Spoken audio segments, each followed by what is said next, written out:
Bosco College, Golaghat, in collaboration with Marian College, Kuttikanam, Kerala. At the outset, I would like to thank Father Principal and Sister Sheila of Don Bosco College, Golaghat for taking up this initiative of organizing this webinar with the presence of eminent personalities. So today, we have one of such eminent personality with us to deliver a talk on the topic of gendering COVID pandemic.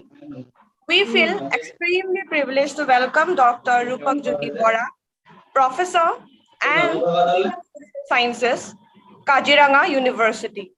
So let us have a brief introduction of his academic career.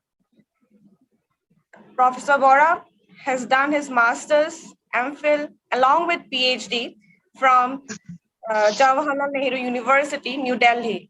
He has also various working experiences in India and abroad as well. So as you can see in the slide, his career highlights and awards as well.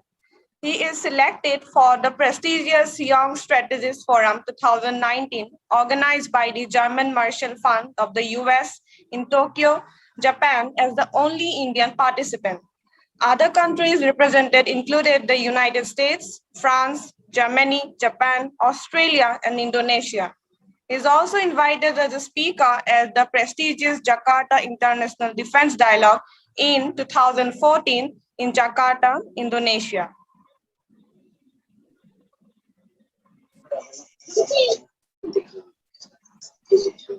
You can see his achievements as well. In Japan, Sir has delivered lectures in prestigious universities and institutions like Chuo University, Gakushin University, Tokyo University, Waseda University, the National Institute of Defense Studies, Keio University, International Christian University, the University of Tokyo, Kyoto University, and Osaka University.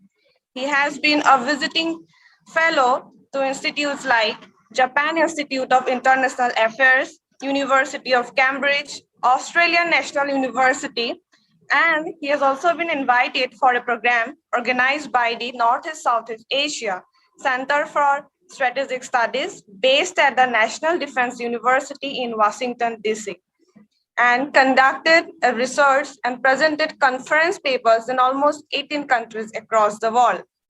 So at last, but not the least, he has also many books, book chapters, journal articles, publications to his credit.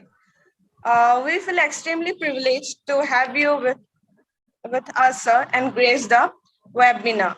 So Professor Bora will specifically deliver his talk on the topic of impact on women's reproductive health during this pandemic. Now, I hand over the session to you, sir. Thank you. Okay.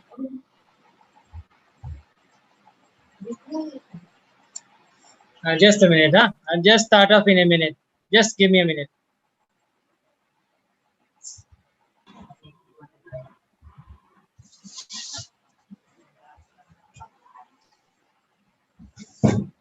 Hello, am I audible? Yes, sir, you are. Yes. I'll just switch on the video as well. Huh? Just give me a minute.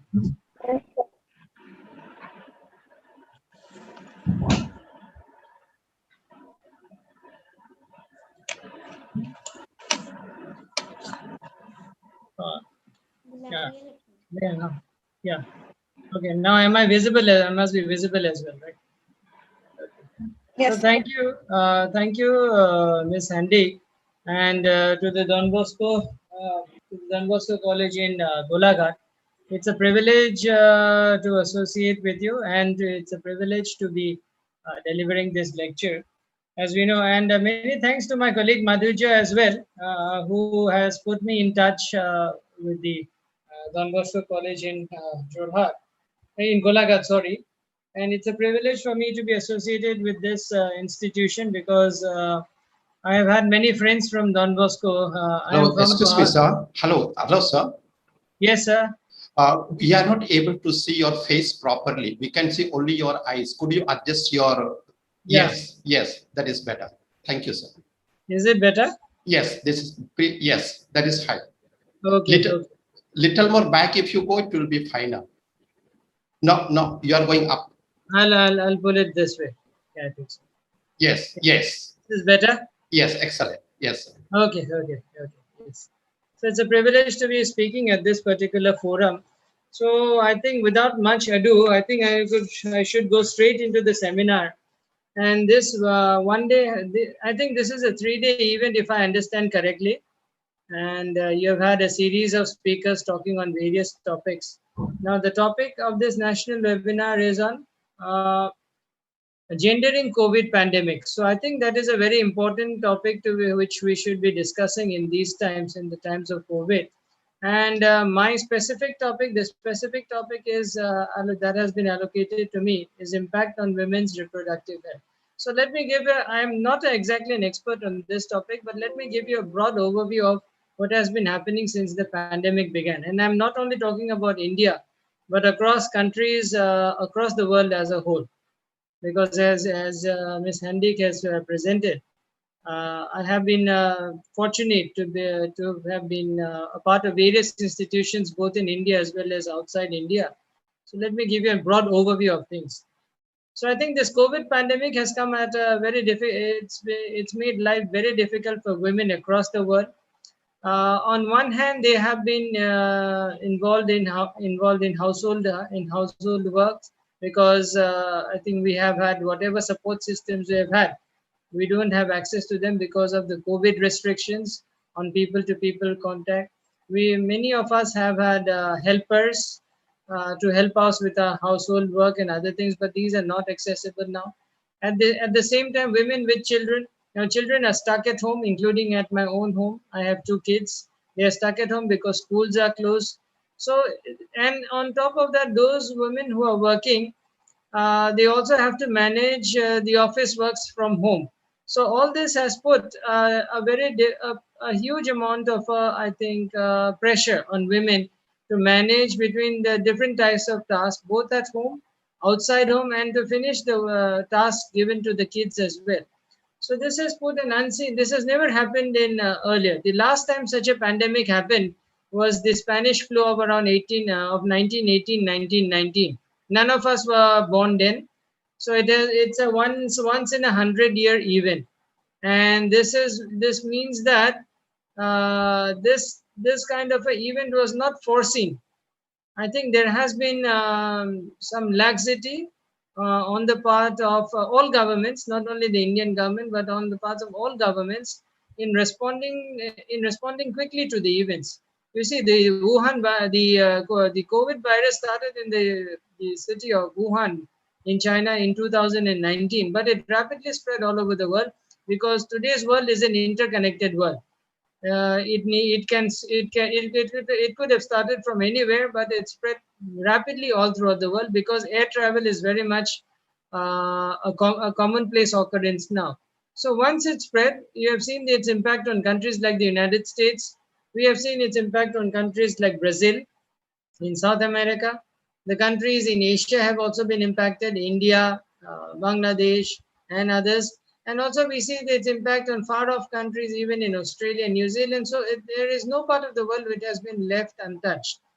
Now, this has become, I think, one of the biggest challenges for humanity, although we are still far, I would say, somewhat better now than last year because we have got the vaccines. Last year, during the first wave, we did not have the vaccines. Now, I think the Indian scientists have been very brilliant, and we not even have one, but 2 vaccines that have come out into the public domain. And we are also importing a Russian-made vaccine, the Sputnik, which will be officially rolled out soon. Now, coming to the topic of women's reproductive health, I think what has been the impact on women's reproductive health is that I think the household work, and there has been a lot of mental pressure as well for women to manage different things. So all this has, I think, and the biggest worry is to visit the hospitals, right? I think we are now afraid to visit the hospital. Even regular visits to hospitals have become very difficult because, as we know, I think the first thing that doctors are also asking for in case of a visit to hospital is a corona test. So we are not even being admitted without a corona test. So that has made life very difficult for women, especially for women. even to visit doctors, whether it be for gynecological and other purposes, it's become very difficult. And doctors, I think the main priority of all doctors is to treat COVID patients, not other includes and this includes all kinds of patients, which include women who need attention for their reproductive requirements and others. So this has put everything on the back burner. Even cancer patients are not getting seats in the hospitals, because many hospitals have been designated as COVID only hospitals. So all this has put a tremendous pressure on women, and I think if you see the society as a whole, I think children have been the worst sufferers, I must say, because they have been caught up at home. They have had mental health issues. Apart after children, it's the women folk who have been impacted all over the world. Now we have seen. Now let us see what scientists have said. Now scientists have projected that, I think, the another reason is that economically many people, including women, have lost their jobs, or they may have faced salary cuts. Now, what has happened is that now people are unable to plan their future. The people are not even thinking of having kids, having children, because I think the job certainty is not there. Our earlier generations had a what should I say, had a certainty of their jobs. They could be in the same job for 20 years, 30 years, and retire in the same job. They could actually join in the same job and retire in the same job. Just like my father, who was a doctor, who joined as a doctor at the age of around 22 and retired at 60. So 38 years he was in the medical college, in Guwahati Medical College. So you see, that's a certainty. But even in my age, that is not happening, and will not happen in the future as well. So you see, this means that women and both the husband and women and wife, they are not keen to have children. That is another way, because of the economic reasons and others. So this will directly impact the fertility rate in the country. Already, we have seen the impact in some of the neighboring countries. Again, because of my experience of living outside India, I'll come to some points I'll refer to some points from outside the world. I'll take the case study of Japan. Now, Japan is a highly successful country. I've spent much time in Japan. I have many Japanese friends as well. So Japan is highly successful country economically. It was the second largest economy in the world until a long time.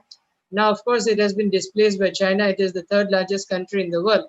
But Japan has one of the lowest population, has one of the lowest fertility rates in the world. Now, why do you think this is? Because what's the reason behind this? The reason behind this is that I think because of the tremendous pressure on the work front, because of tremendous pressure in terms of salaries and the number of hours allocated to women, I think women are not keen to have children. So this has directly impacted the population of Japan. And Japan actually has negative population growth, which means that every year the population of Japan is falling. So this has been happening for the next 20 or 30 years. And this has now spread to even countries like China. Now, China earlier had what is known as a one-child policy, which means that Chinese families could have only one child. But although now the policy has been reversed, even then, the people are refusing. Recording stopped. Yeah. So even now, the people of China, the Chinese people, are unwilling to have the second kid. So this we will see a similar kind of a situation in India. I think where this.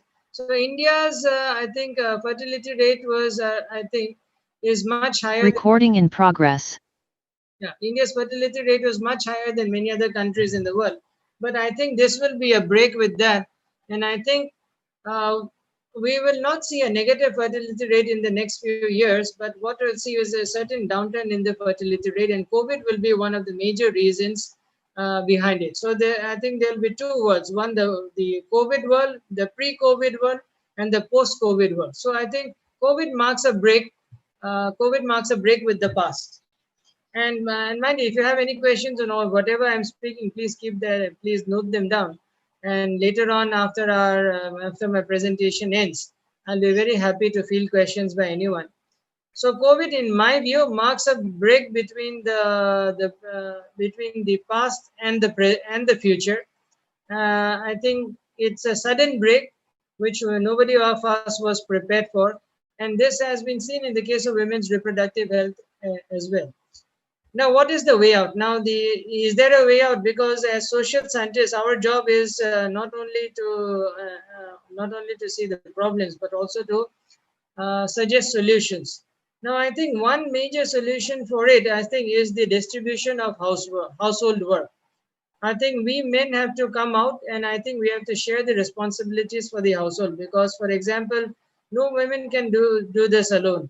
Children have to be taken care of. Household work has to be done, and I think it is incumbent upon the men. It is incumbent on the men in the house to share household work, which I think most Indian men would not have been doing so far. I am using the word most, not all. So this is, I think, an important thing that we can help our women for. And regarding the issue of reproductive health in women, I think uh, uh, if at all, and now we see, although we still have a huge number of cases, more than 2 lakh cases every day, it's still, I think yesterday was lesser. Earlier it was around, say, 4 lakhs per day. I think the doctors will have to pay attention will have to spare time and attention for focusing on women's reproductive health as well, because this will seriously impact many families all across the country. And therefore, I think we have seen, I had a personal tragedy recently. One of my juniors, he is living in Delhi. He was earlier my junior in Cotton College where I studied. His wife was pregnant, and during the delivery, she passed away from COVID. And the baby was just saved. So you see, there is a lot of challenge that is coming into our lives, not only women, but also the men associated with these women all over India, all over the world. So I think we have to be very serious.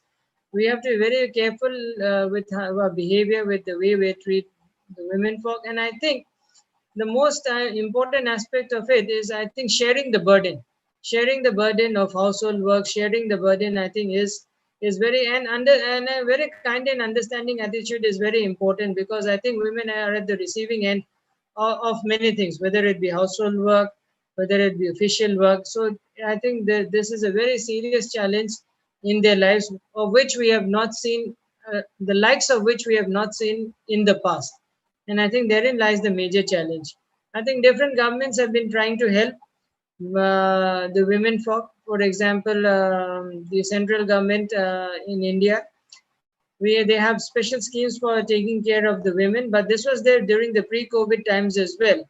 But of course, now that the focus has shifted to Corona, the fight against the COVID, I think many of the schemes I think they have been, they don't have the required funding also, because as far as I understand, there are many schemes that have actually where the central and the state governments have lessened the funding, because a lot of it has gone towards the fight against Corona. So I think in the immediate days ahead, we will see a lot of challenges for the women folk, including in the field of reproductive health. But I think this will be a lesson for all of us in how to give equal opportunities for women when it comes to issues like reproductive health. And I think women themselves will have to take it on to find ways and means of ensuring that during this COVID pandemic, the reproductive health doesn't suffer. And mind you, this doctors have already been alluding to what is the third wave. This is only the second wave. There could be a third wave. I am not a scientist, so I cannot predict, but I'm only saying what the doctors have alluded to. So the third wave, there are many studies and there are many reports which are saying that a third wave could affect children as well. So I think in that, if at all that happens, God forbid, if it happens at all, I think this will be very difficult, even more difficult for women, because then they have to take care of the children as well. So I think vaccination is a way forward. I hope most of you have got at least the first shot of the vaccine, and the second shot should follow in some weeks' time. So I think vaccination and social distancing is the only way forward for all of us. and then this issue is not something which is going to go away immediately. We have to be prepared for the long haul. And as I said very early on in my lecture, I think the most important issue is to ensure that we share the burden. We're sharing the burden, and understanding and a caring attitude is very important when it comes to this kind of a situation, especially when it comes to their impact on women. And we see, and I think the government will at some point of time will also have to think of some kind of a economic package for women as well, because you see there are many women who used to work as workers, as daily wage laborers, so their employment has been hurt. So therefore, the total income in the household has decreased. So that is a challenge. And the other thing is, women are at the forefront of many other occasions. For example, many of you at the college, you'll be knowing of the ASHA workers, the Anganwadi workers, who go out to the villages, distributing vaccines, distributing information, collecting data about how many people have been vaccinated, how many there are to be vaccinated. So these are women are at the front line of all these activities in our society, and hence I think it is important. It's incumbent on all of us to give them the respect and the attention that they rightly deserve.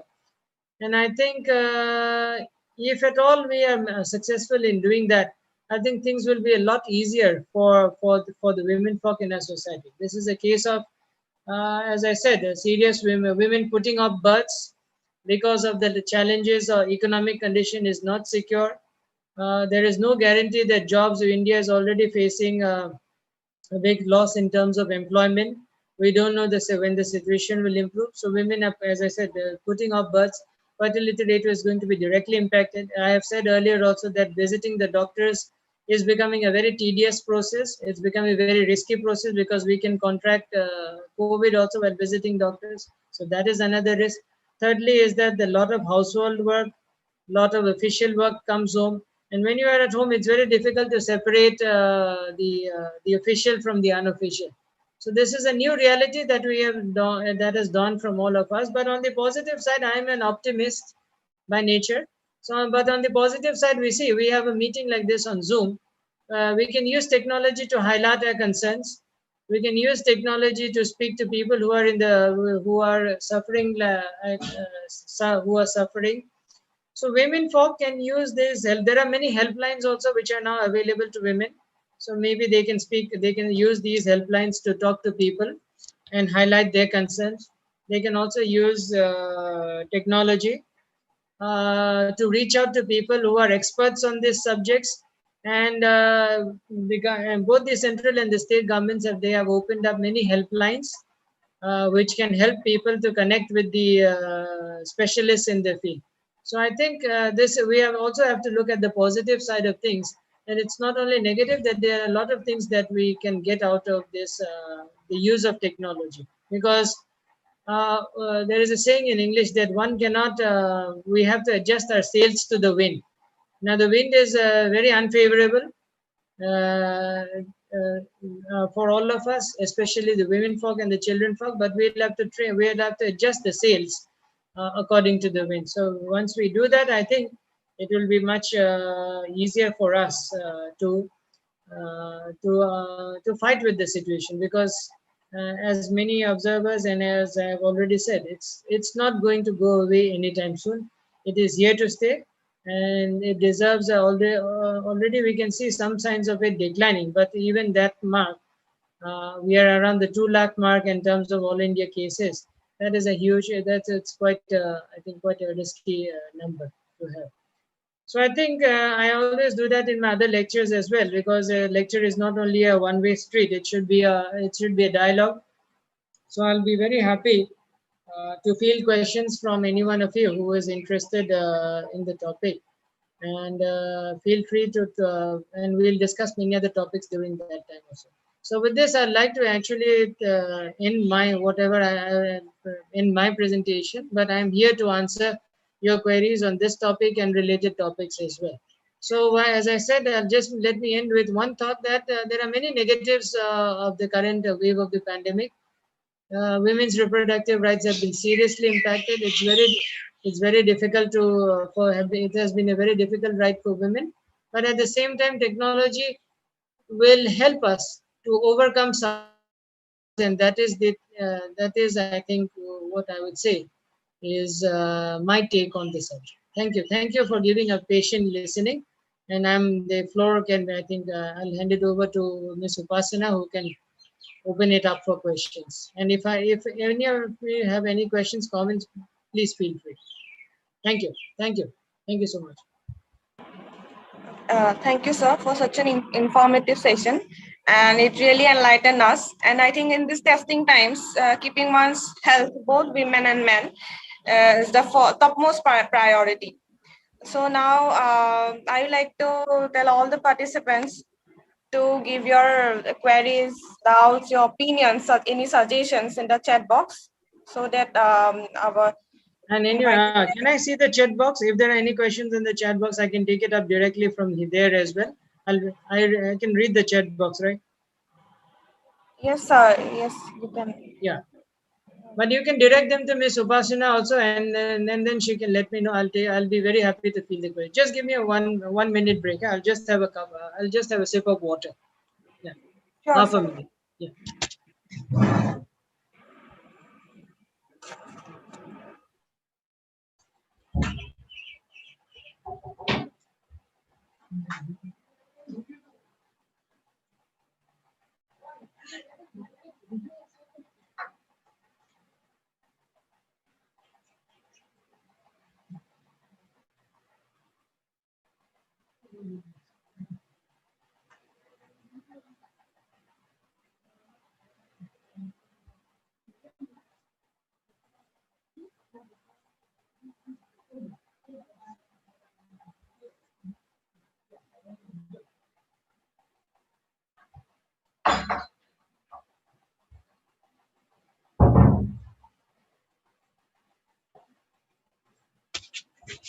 Yeah, I'm back. I just bought my headphones.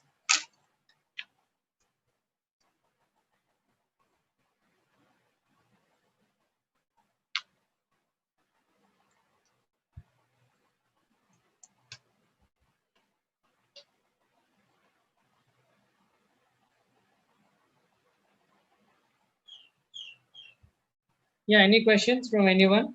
I'll be very happy to answer.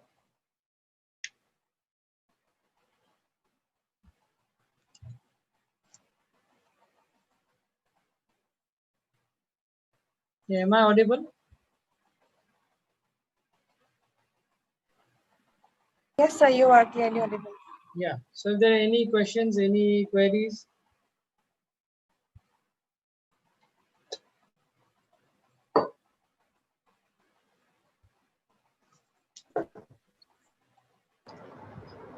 Hello. Yes, yes. Dr. Boram, thank you for the presentation. Yeah, thank you. I think there's slight echo when you're speaking. Yeah, but anyway, yeah, please carry on. Yes, I can hear you, sir. Last year, during the pandemic, there was an analysis made by some of the news channels saying that the women were more resilient and they were so there were more recoveries among women than the men. And so the immune system seems to be better off than the men. That was one of the research that they made. How far true and how far false we do not know, but whatever be. Now our students, most of them are also these girl students. They're all at home. What would you tell them, seeing the condition of the present situation? Now they are at home. They are, of course, they are attending classes online, etc. What should be their precaution? What should be their they should take care of their health, or what are the ways by which they can keep themselves intact, being at home in their own places? What do you suggest? Okay. Thank you. Shall show how they pronounce? Yeah, don't worry. It's Polycarp Khalko, principal of Don Bosco. Yeah. Khalko, yes, yes. No, I am very specific about getting the names correct. Khalko, yes. Yes, right. Okay, yeah. Okay. So I think that's a very, I think, pertinent question. See, I'm not a doctor, but as a social scientist, and from what I try to read up a lot. I think the most important thing is, of course, to keep up to increase our immunity, because you see, not only the coronavirus, but we now have seen there are various issues, for example, like black fungus, white fungus, and yellow fungus. So these are all in the air. It means that the airborne transmission of coronavirus, not only coronavirus, but other funguses is also there. So the best thing is to improve our immunity. And I think from as a social scientist, I can say, I cannot say as a doctor, I'm not a trained doctor. Although that doctor is, Dr. Bora of the doctor is the PhD one, but not an MBBS doctor. So I would say that I think one has to balance between work and health. And I think in the balance between work and health has to be on the upper side, because you see, we will work as long as we have good health. In case we don't have good health, I think the work will also suffer. So I think it's important to use wake up early. And from a personal perspective, I would say what I do is waking up early and making good use of the morning hours, because you see, in Northeast India, we are very we are very privileged to have the sunrise very early in the morning. Those of you who are from the western part of the country, I've been in Gujarat as well. The sunlight is very late, because it's the same time zone all over the country. So, but here in Northeast, we have very early sunrise. So I think we have to make the most of our day, especially in the first half of the day, because the work begins at 9 o'clock, or say 9:30 or 10. I don't know what time in your college. We start classes say around 9:30. But even before that, if somebody gets up at 4 or 4:30, we have a whole lot of hours in the morning. Evening times are difficult because now we have rains, we have insects and other things, but we have to get used to, and vitamin D exposure is very important. And what father said is correct, because I think one of the reasons for women developing immunity is the level of estrogen in the body. So I have read some articles regarding the same, that why women are less affected than men in terms of the fatalities from COVID. I think estrogen, the presence of the estrogen hormone is quite important, which is a kind of immunity booster. And we have to be careful about what we eat while we are at home. While because we are cooked up at home, we cannot be eating lots of junk food, because this will decrease our immunity. I've seen a lot of people do it, and we have to be very strict with the kids in terms of the food choices also, because kids are stuck at home. We have nothing as parents. I'm a parent myself. We sometimes give them junk food to say, okay, you do that. Don't be angry. Don't throw tantrums. But we have to avoid that. And I think proper physical activity is important. From my personal perspective, a lot of physical activity is important. Okay. Then there are a couple of other questions in the chat box. Can I take it up directly from there, Ms. Upasana? Sure, sir. You can. Of course. Yeah. So I'm just taking up. I have a question from Anthony Rongpi. So what is the guarantee that this virus won't be affected after taking vaccine? Okay, there is no guarantee. There are people who have had the vaccine and got the virus. So it means that I think we have to go for the vaccine also, and as well as we have to take precaution at the same time. And masking up is very important. I can still see people without masks. And I think the masking rate in India is still abysmally low. But as mentioned earlier, I spent time in Japan. I have seen, when I first went to Japan in 2011, I was very surprised that even in 2011, people in Japan were wearing masks. Now, wearing mask is seen as we have to prevent infection. So we have to be socially responsible. We started wearing masks in 2021 due to COVID. In 2011, I was in Japan when people were already wearing masks. So East Asian countries, whether it be Japan, Singapore, or even Taiwan, they've been more successful than India in containing virus because of the high rate of mask use. I think that's a very simple step for all of us, increasing the users of masks. Okay. Then Ajay Bara, next question is for Ajay. Is there a chance of getting coronavirus even if one is fully vaccinated? Yes, there is. The vaccination is one of the solutions, not the only solution. Then Learbon Englengpi. Sir, is the lockdown the solution for this pandemic? Short-term solution, yes, but not a long-term solution. I think what Assam is doing is good because we have the everything open till 11 o'clock and then we go into a lockdown. So it means that there is some economic activity being generated. In some other states, there is a full lockdown. It means there is no economic activity being generated. But this also depends on the cases in questions. Assam, in terms of deaths, it's still relatively low in terms of the deaths per population. Some states are very high. They have to go for lockdown for some time. Ajay Bara again, since getting vaccine is difficult in my place, what are the alternate ways to prevent from the disease? I think social distancing and wearing a mask and sanitization is very important.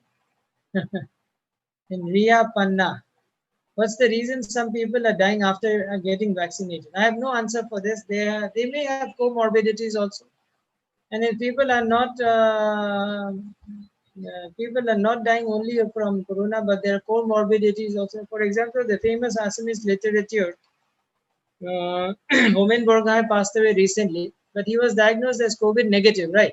You may have read the reports. Homen Borgai, he was released from hospital. He went home, but then there are he had some respiratory issues which became fatal.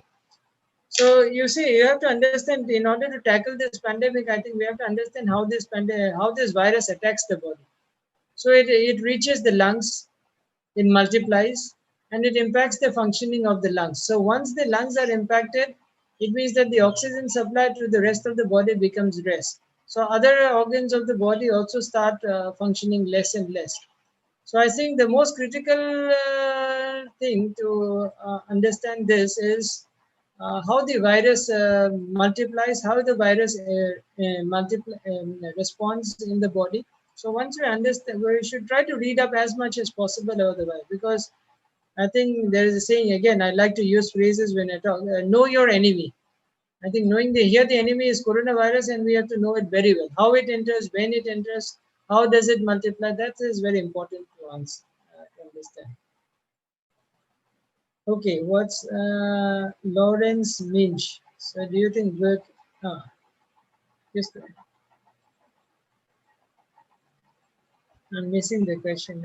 Just a minute.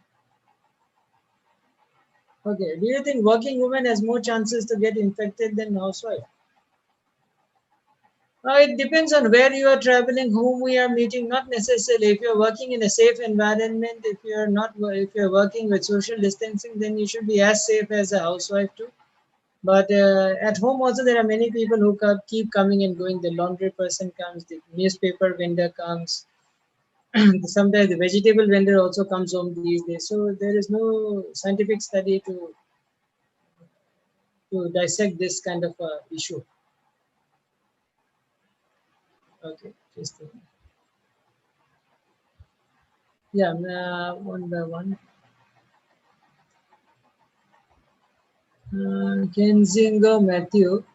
Do all COVID positive patients need to be worried about the blast fungus? I think so. All of us should be worried, although I think there is only a single case has been detected so far in Assam. Still a matter to be worried. Is vaccine very important? Yes, I think it's important for us as one of the solutions to the pandemic.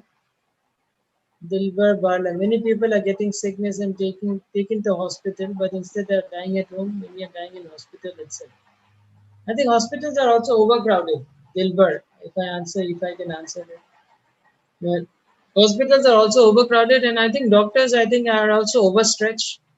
It's not easy because our kind of a setup was not prepared to this kind of a pandemic. See, this happens only once in 100 years, right? As I said, the last major pandemic was 1918. So exactly 100 years, 2019, the COVID-19 started. So you see, we cannot be prepared for something which happens once in 100 years. So we have to keep that in mind. Okay, then Joyshri Burman, equal distribution of household work. Okay.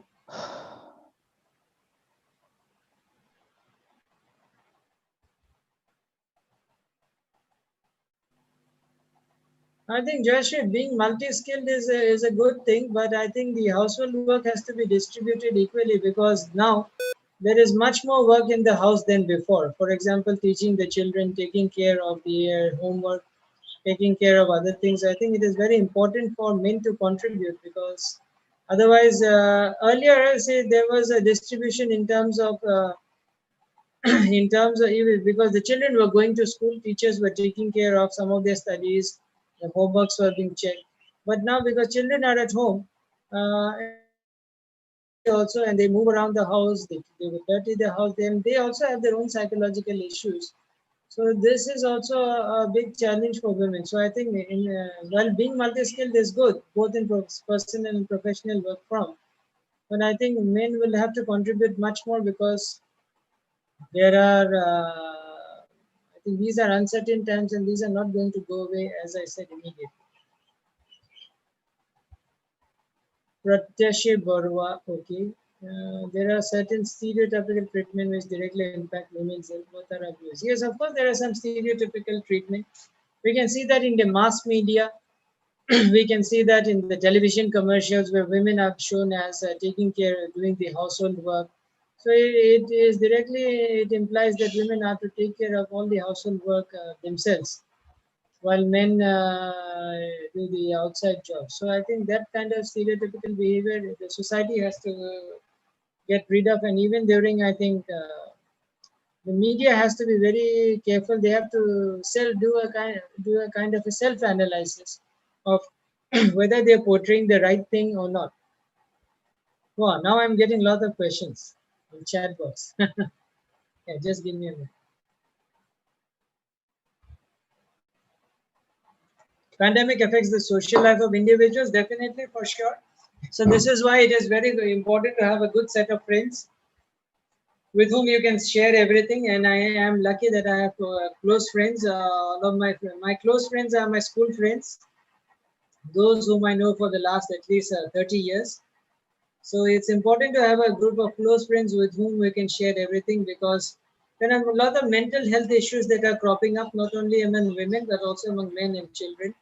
So even I think we have to give some time for socialization also. It may not be directly, because we cannot move to each other's houses, but we can use the internet. And this is why I say forums, platforms like Zoom, platforms like, for example, platforms like Google Meet and many other similar platforms are there. They allow us to socialize without taking the risk. And once the risk of the coronavirus decrease, we can go back to our usual means. And I think it's always best to go out with a friend, have a cup of coffee and chat, because this is a great stress buster. I wouldn't call it gossip. I would call it a stress buster.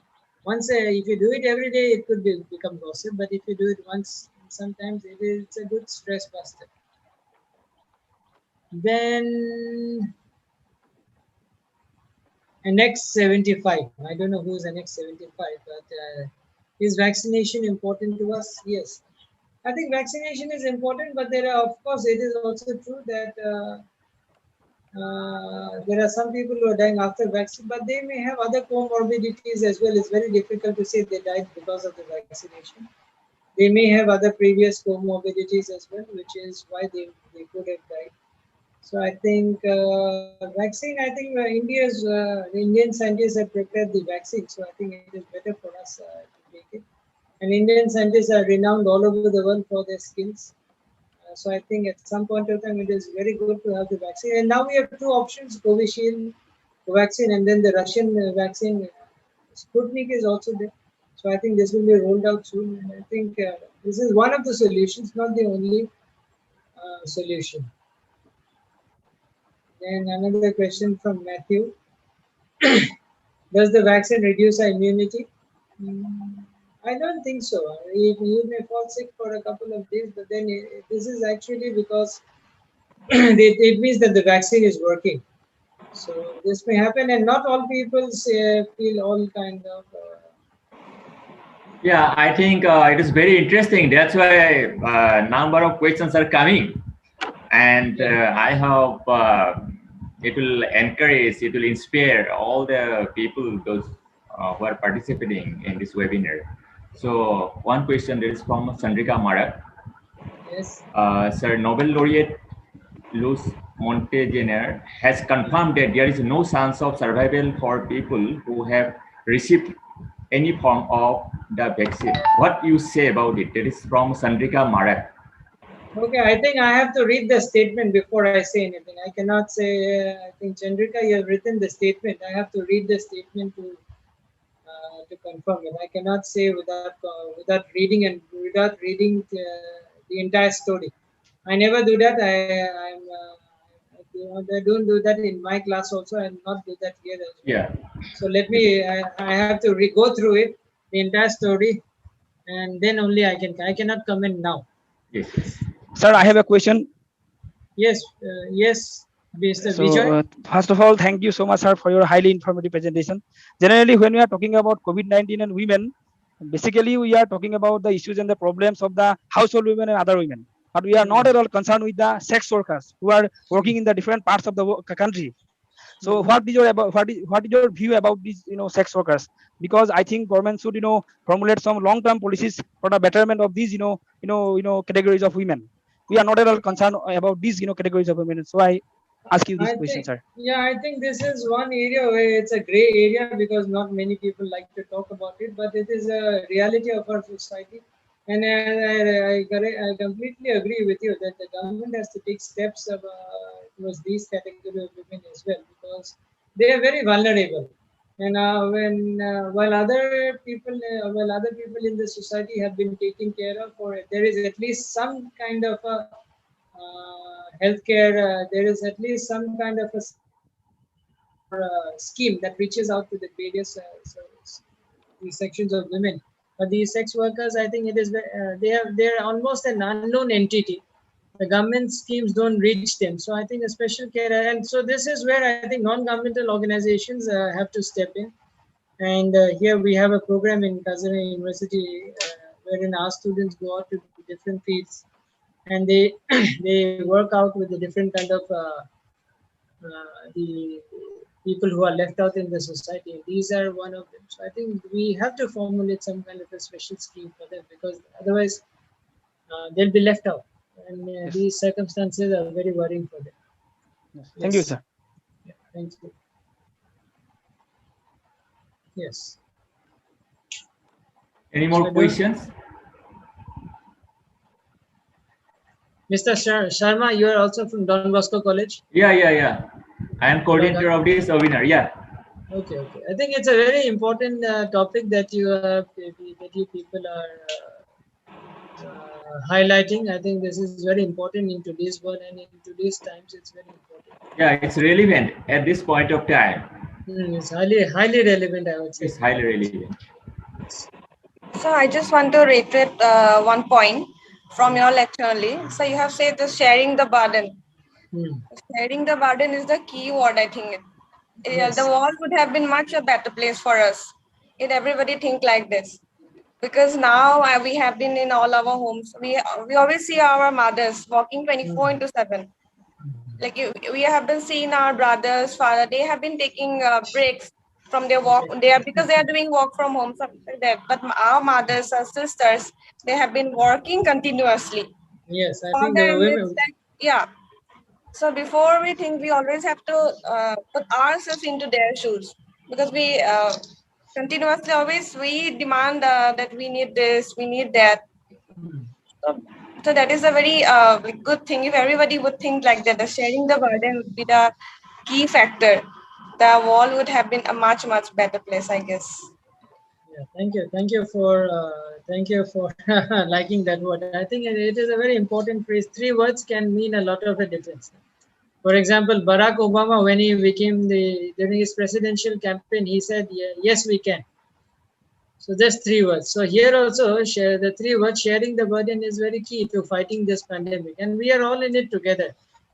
Because whether it doesn't matter whether we're men, women, or children, or any other category of people, we are all, the coronavirus will impact all of us. And I think one important step yesterday, and corporate entities also have to pitch in. For example, I am very happy that the Tata Group, recently I was reading some news yesterday, the Tata Group has announced that among all its employees, those who die of fatality, those who die of coronavirus, their salaries will be paid until their retirement age. So even if an employee of the Tata Steel, I would say not across the Tata group, if an employee of Tata Steel, if say passes away at say 30, so his or her salary until 60 will be paid. So this is a great gesture from the likes of Ratan Tata, and we need more such individuals. And institutions also will need to be careful. We should also not, I think we should not be deducting salaries now, because this is not a time to deduct salaries. Of course, we are all financially in difficult aspect, and for women folk it is very difficult because they have to balance the budget at home also.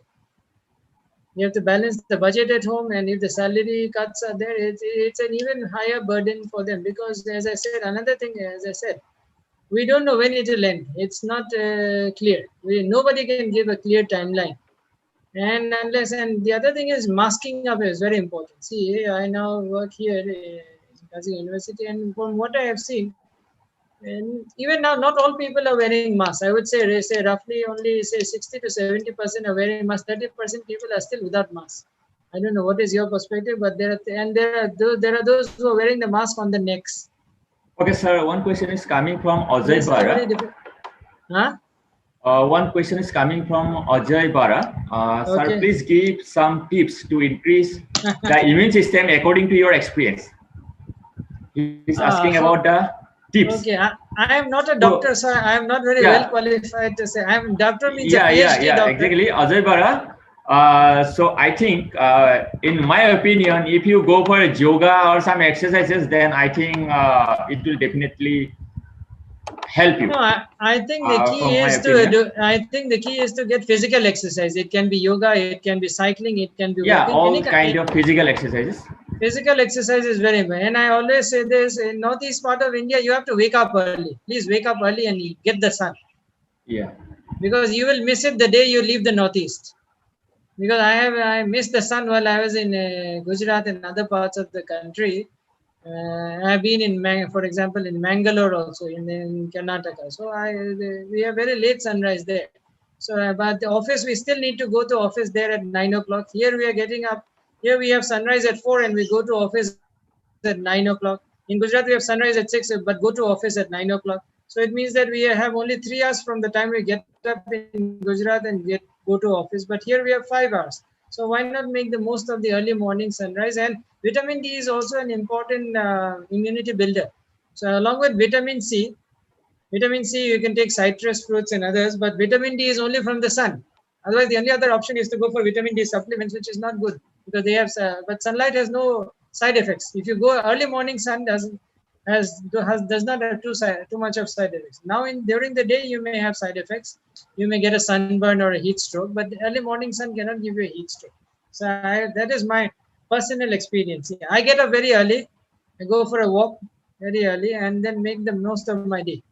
Maximum time of the productive activity is the morning. Because in the evening, you see, whether it be Kazino or Golaghat, it rains a lot, it's very humid. And nowadays, we have a lot of insects also in the evenings.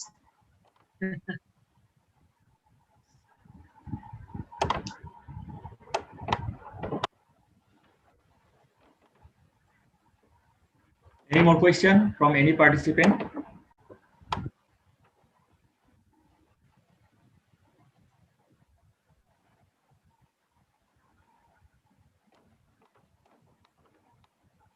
Do you have an idea of how long the pandemic will last? Nobody can predict this. I don't have any idea. I think nobody can predict this.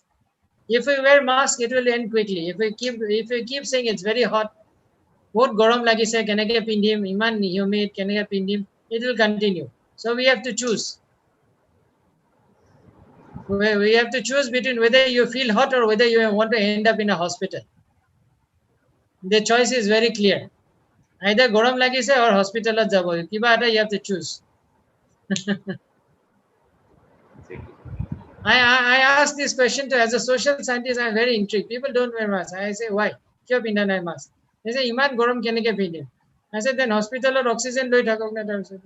The next, after a couple of days, he may be in hospital. And in Assam, ICU beds are also limited. We must understand this. There are very few ICU beds in the hospitals in Assam. So if all of us feel hot due to wearing masks, if we fill up the ICUs, the beds will also not be available. So it's a question of responsibility. It's a being question of responsibility, sharing the burden, and we have to be much more responsible than earlier. That this pandemic has taught us that we are in it together. We have to think as a society, not as on an individual basis. If we think on a social basis, society, things will depend. This pandemic will end much earlier. Recently, so I read there were some workers who had come from Kerala to Assam. Workers from Assam, they came to Jagirod, and Jagirod they fled. They fled from the Jagirod train station. Now, how can you expect a pandemic to end when there are people who have run away without testing? Now, they will go to their villages in Moregaon district, in Nogaon district, and others. They'll infect others. Now, how can you expect the pandemic to end? It won't end. So, socially responsible behavior is very important, and this has to be taught in school. I think the next generation of Indians will be much better than our generation. I think the younger generation, people of my kids and others, they are much more aware of their responsibility. They don't throw garbage here and there. We do. People of my generation, our elder generation, they do. They don't like to listen to rules. They don't wear masks. So I think we'll have to wait for 20 more years for the younger generation to grow up. They'll be much more responsible. Okay, sir. One question is coming from Queen Sabnam Kutur, but again the same question: how does the vaccine work? It is hard that the plasma can work as antibodies. So this is, I think, the question for the medical expert.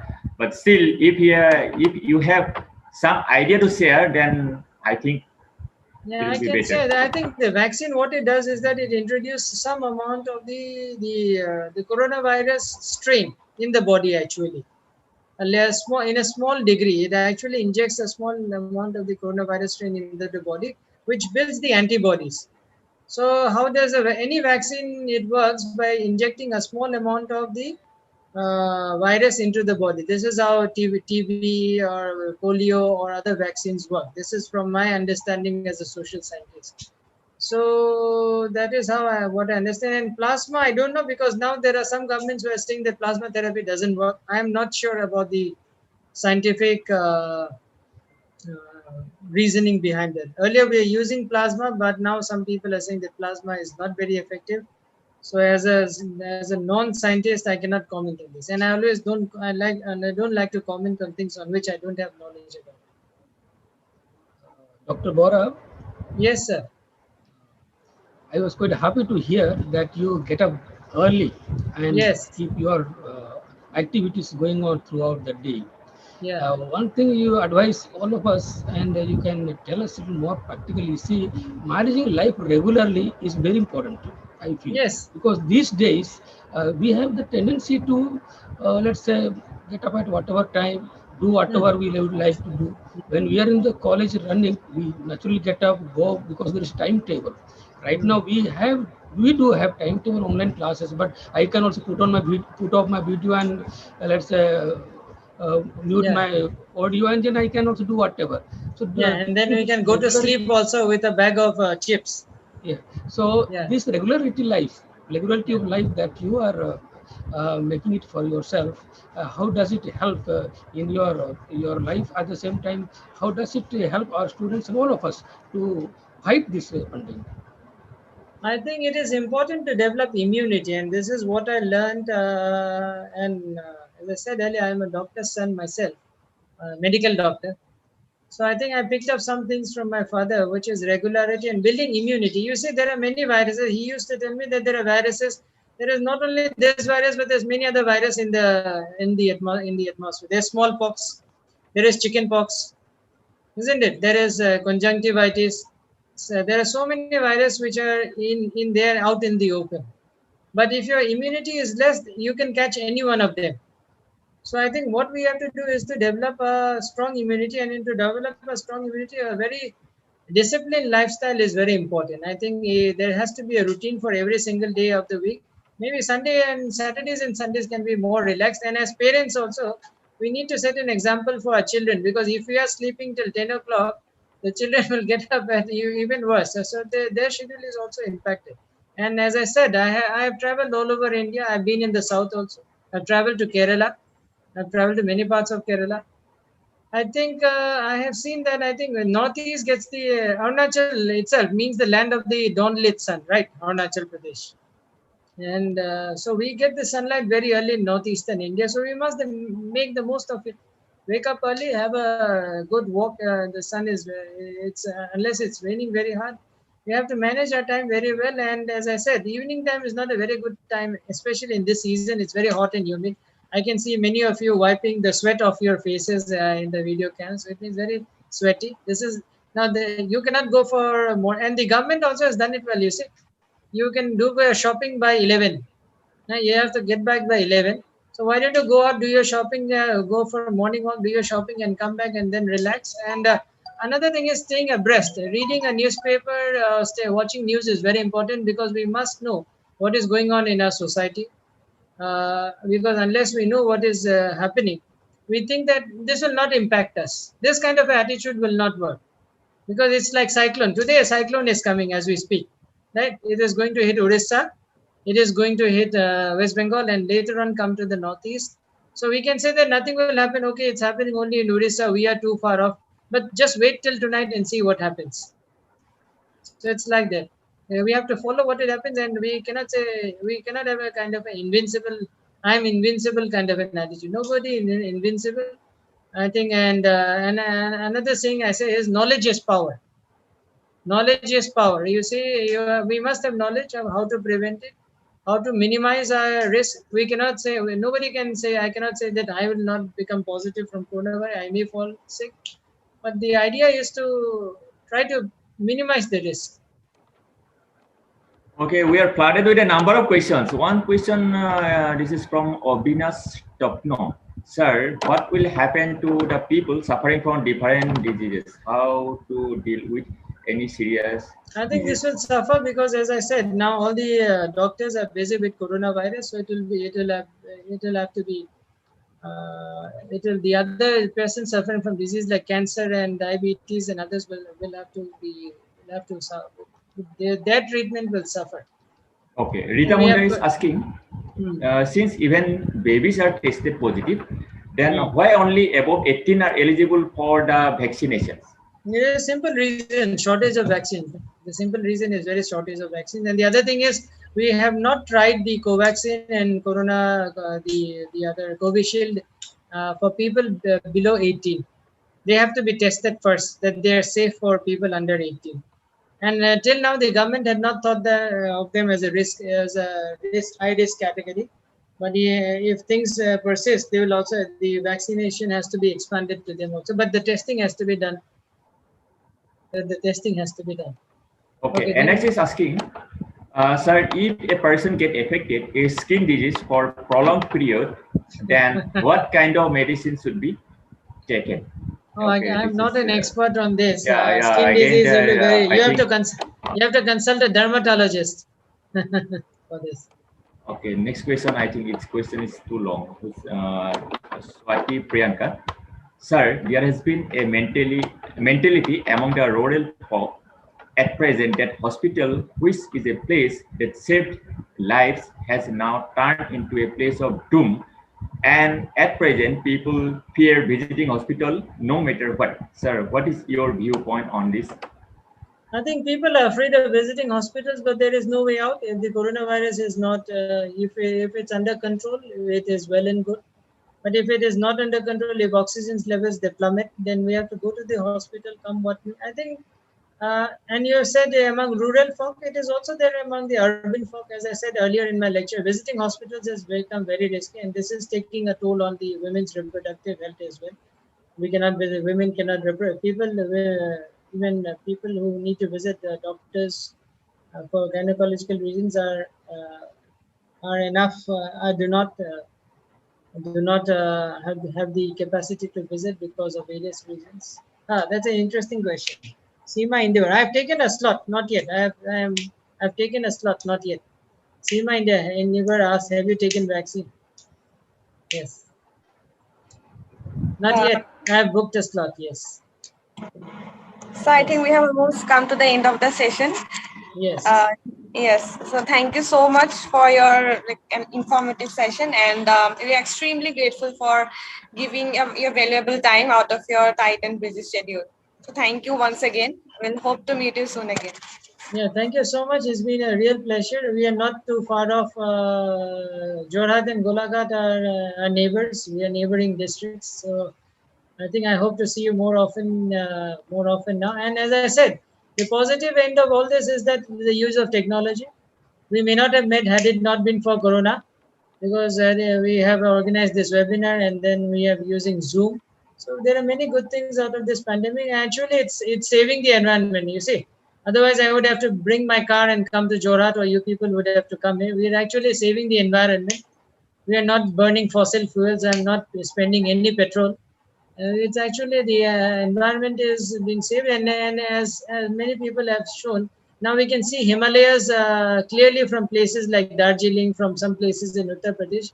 There are some good things out of the pandemic also that has happened.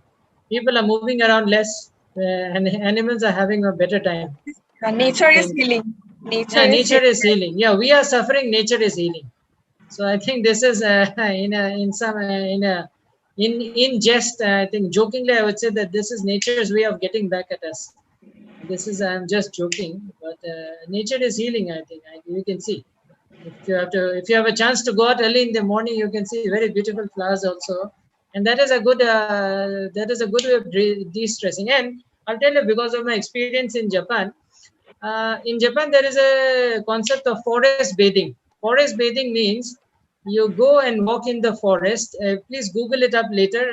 Everybody has access to internet and Google. Forest bathing is a concept which is a modern. It means that you simply walk around in the forest and enjoy the sunlight and enjoy the rest of the natural surroundings, and then you feel happy. So this is also a kind of an immunity booster.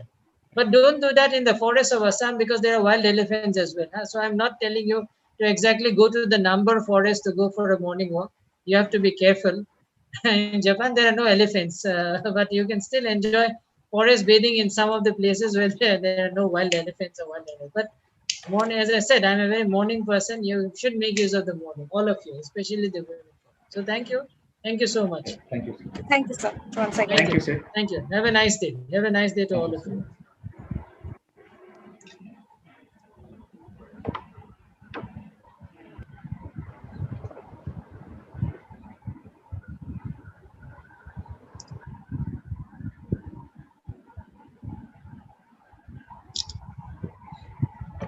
Okay, I'm leaving. And if it is possible to send me a screenshot of this, please do send me later. Yes, sir. We have the recordings as well as screenshots. We can forward it to you. Yeah. Thank you. Thank you so much. Have a nice day, and we hope to be in touch again. Thank you, sir. Thank you. Yeah, thank you.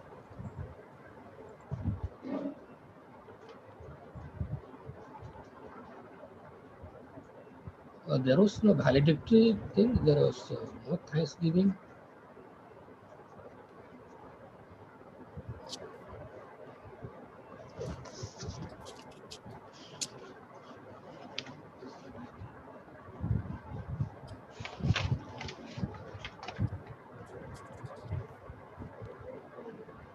Arpita is not here. She is supposed to be giving a vote of thanks to our resource person.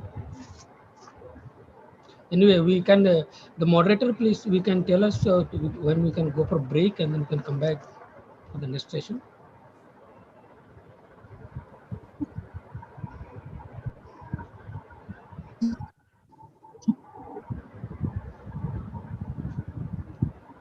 Ma'am, Orpita. Can we go for break? What is the timetable?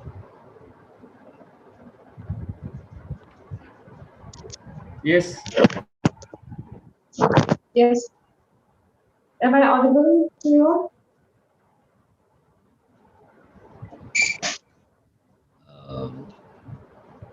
Am I audible?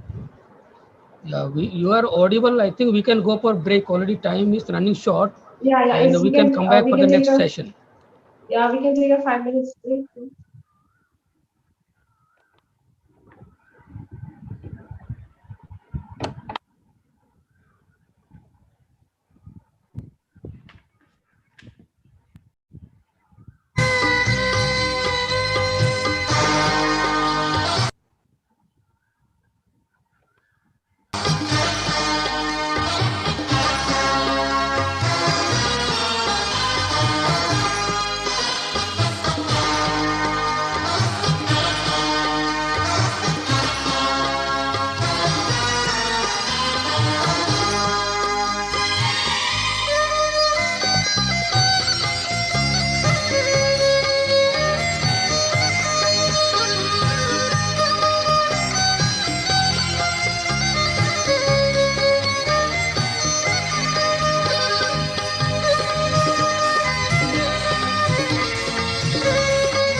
officially का अनुभव आप लोग सदा और सर्वत्र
Arpita, you can begin. Can we start now? Yeah. Begin the second session.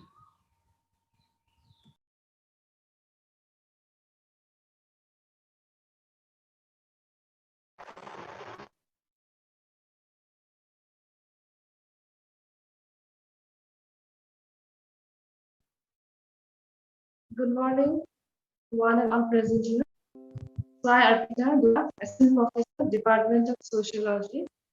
Last session of a national webinar organized. The topic of the today's webinar is on gendering COVID pandemic. So the organized by Dbc College Golaghat in collaboration with Mariam College, Kutikanam, Kerala. At the very outset, I thank Father Principal Polika Khalko, Dbc College Golaghat, and Father Principal Dr. Roy Abraham of Mariam College, Kerala, for initiative of organizing a 3-day national webinar with the presence of eminent personalities. Today, we are going to the end of this session. So this is our last session of 3 days national webinar. So we have a privilege to welcome our resource person, Ms. Saida Noor Azma Ahmed, who is a state UNICEF state consultant in social protections of women and children. So today, her topic of discussion is on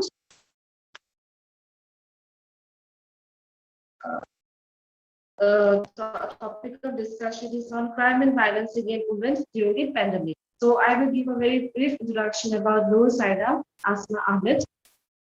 So she has done her graduations from Kamla Nehru College, Delhi University, and MA in Sociology from Tezpur University. After completing her masters, she has worked as a TGT teacher in MPS International School for 1 year, and for 4 years she has worked in SESTA, a national NGO, as an executive project and HR. And now she's working as a state consultant in UNICEF, and she is a certified recruiter where she can conduct trainings and workshops on recruitment, and conduct them for various organizations who all work for the women and children. And now, along with that, she also facilitates a training and workshop related to gender issues under UNICEF. So I thank on behalf of everyone, and for news, Ms. Noor Said Ahmed for giving us a valuable time to us. So I now just hand over this session to Noor Saida Azma Ahmed. So Noor, can you hear me, ma'am? Saida. Hello. Yeah, Arpita, I can hear you. Can you hear me? So your sessions. Yeah, we can hear you. So the session is yours. You can go with your. Okay. Thank you, Arpita, and also thank you for connecting me with Don Bosco College. And also I take this opportunity to thank Don Bosco College for giving the chance to speak on something which I have been working on for some time recently. On the onset, I would like to wish a very good morning to all of you, and I hope all of you are doing fine in this pandemic situation. And this kind of meetings is something maybe most of us had not even imagined a few years. Hello. Yes. Madam, we are yes, not sir. able. Yes, sir. We are not able to see your face. Please adjust your camera. And also sir, the light. Also, the light behind you is disturbing all of us. It is coming on the screen. Okay. The light behind you. Just a minute. Just give me a second.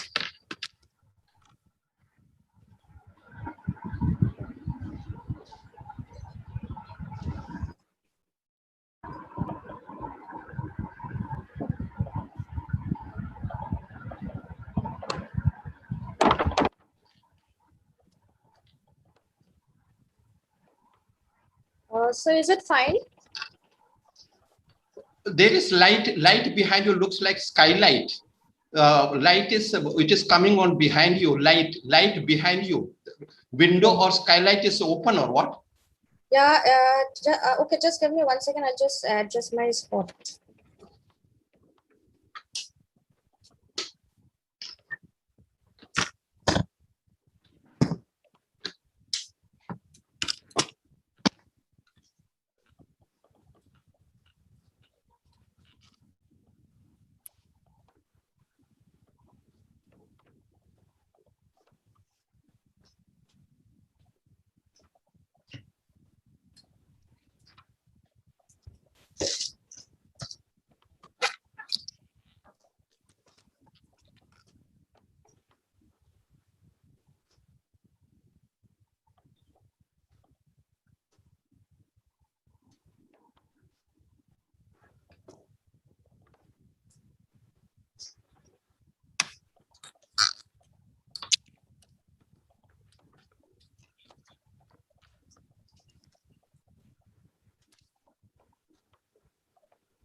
Hello?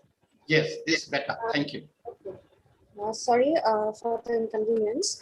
So a very warm good morning to everyone, to all the participants. And I hope all of you are doing fine in this pandemic situation when we are going through a lot of changes in and around us. And for example, I would like to bring into forth this very kind of webinar, which we never thought, a couple of years earlier that we would be sitting in our own households and we would be connecting each other in this way. So what I would like to say here is that we are adjusting ourselves with this kind of situation in our day-to-day life. So keeping this in mind, I would like to proceed with the fact that there is also a kind of adjustment that we are doing as a human being, as that are specific to our genders, whether it's in workplace or house related, or whether it's in education or health and everything that we are part of. So whether we like it or we don't like it, we are willingly or unwillingly part of this. So what I would like to speak about today, like Arpita has mentioned, is about crime and violence against women in the pandemic. So I would try to make this session a bit interactive, and I would also like to play like 1 or 2 videos in between. And for that, I would request all the participants, like I can see around 145 participants right now in my screen, to just have a paper and a pen or pencil with you all. So that you could, I would just ask you to write a few questions which we would be discussing. Or what you can do is, all of you can, switch on your videos, and you can have a paper, you can have a pen or pencil, so that, you can write down these questions.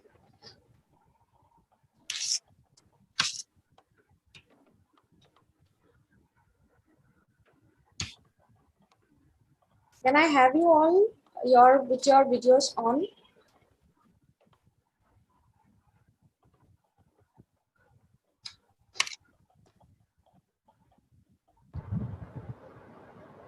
Yeah, put on your videos and mute your mics as far as possible, those who are attending.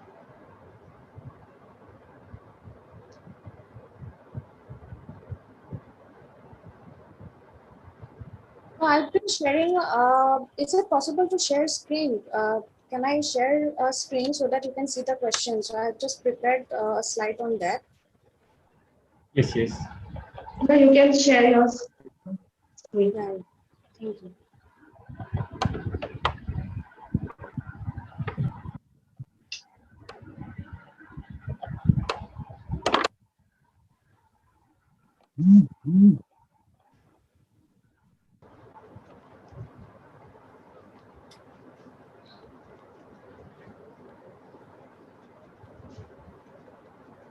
Yeah, so is my screen available? I mean, visible?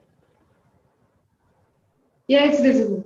Yes, we can see. Okay, so there are 4 questions which I would like all of you to write down in a piece of paper. So basically, while you are writing, I would also give an understanding why I am sharing these questions. Because when we are talking about violence and women, we always, when we're talking about any problem, be it whatever crime it is or whatever kind of violence it is, we always tend to find it is they who are doing, it is the third person, that we don't do it. It is he, it is them, it is their brother, it is the people working in the office, it is her husband, but we never question ourselves. So if I don't do, if you don't do, if none of us, like 200 people over here or like 150 people over here, when we can't we take this opportunity to ask ourselves these questions. So my entire session which I would be discussing is like, it's like a introspective session, or things which I'll be discussing would trigger it, that this violence, when we are talking about, where is it coming from? Because this is something which is happening within the household. Because when we're talking about pandemic situation is something where we cannot go outside of the house. We are in our safe environment. When we say safe environment, we're talking about our own family, our own home. Then if we are in the safe environment, if we are in our home, then why is it that during this pandemic itself, there is a high increase of crime rates, violence against women? So the first question which I have put forward is, have you ever experienced gender-based violence? It is personal to, it's very objective. And what is gender-based violence? We'll be discussing in the following, discussions. Next question is, have you inflicted gender-based violence on anyone? It is the questioning of yourself that, have I been of inflicting gender-based violence to my fellow partners or fellow workers or fellow family members or fellow, siblings and so on. The third question is, have you ever intervened in a situation on gender-based violence? That is, there are certain situations that when we might, have an experience of seeing our neighbors fighting. Maybe the husband is beating a wife, or a son is beating up a mother, or any kind of such violence. So have we ourselves taken an initiative or tried to intervene in such kind of a situation? And third is there a difference in the way men and women experience violence? So this again is a very subjective question. So what I would like to suggest is that you don't have to answer these questions right now. You have to just keep these questions in your mind throughout this session, so that while discussing all these points, we could at least have an understanding of where we are and where the problem lies and what we can do about this as being part of the society.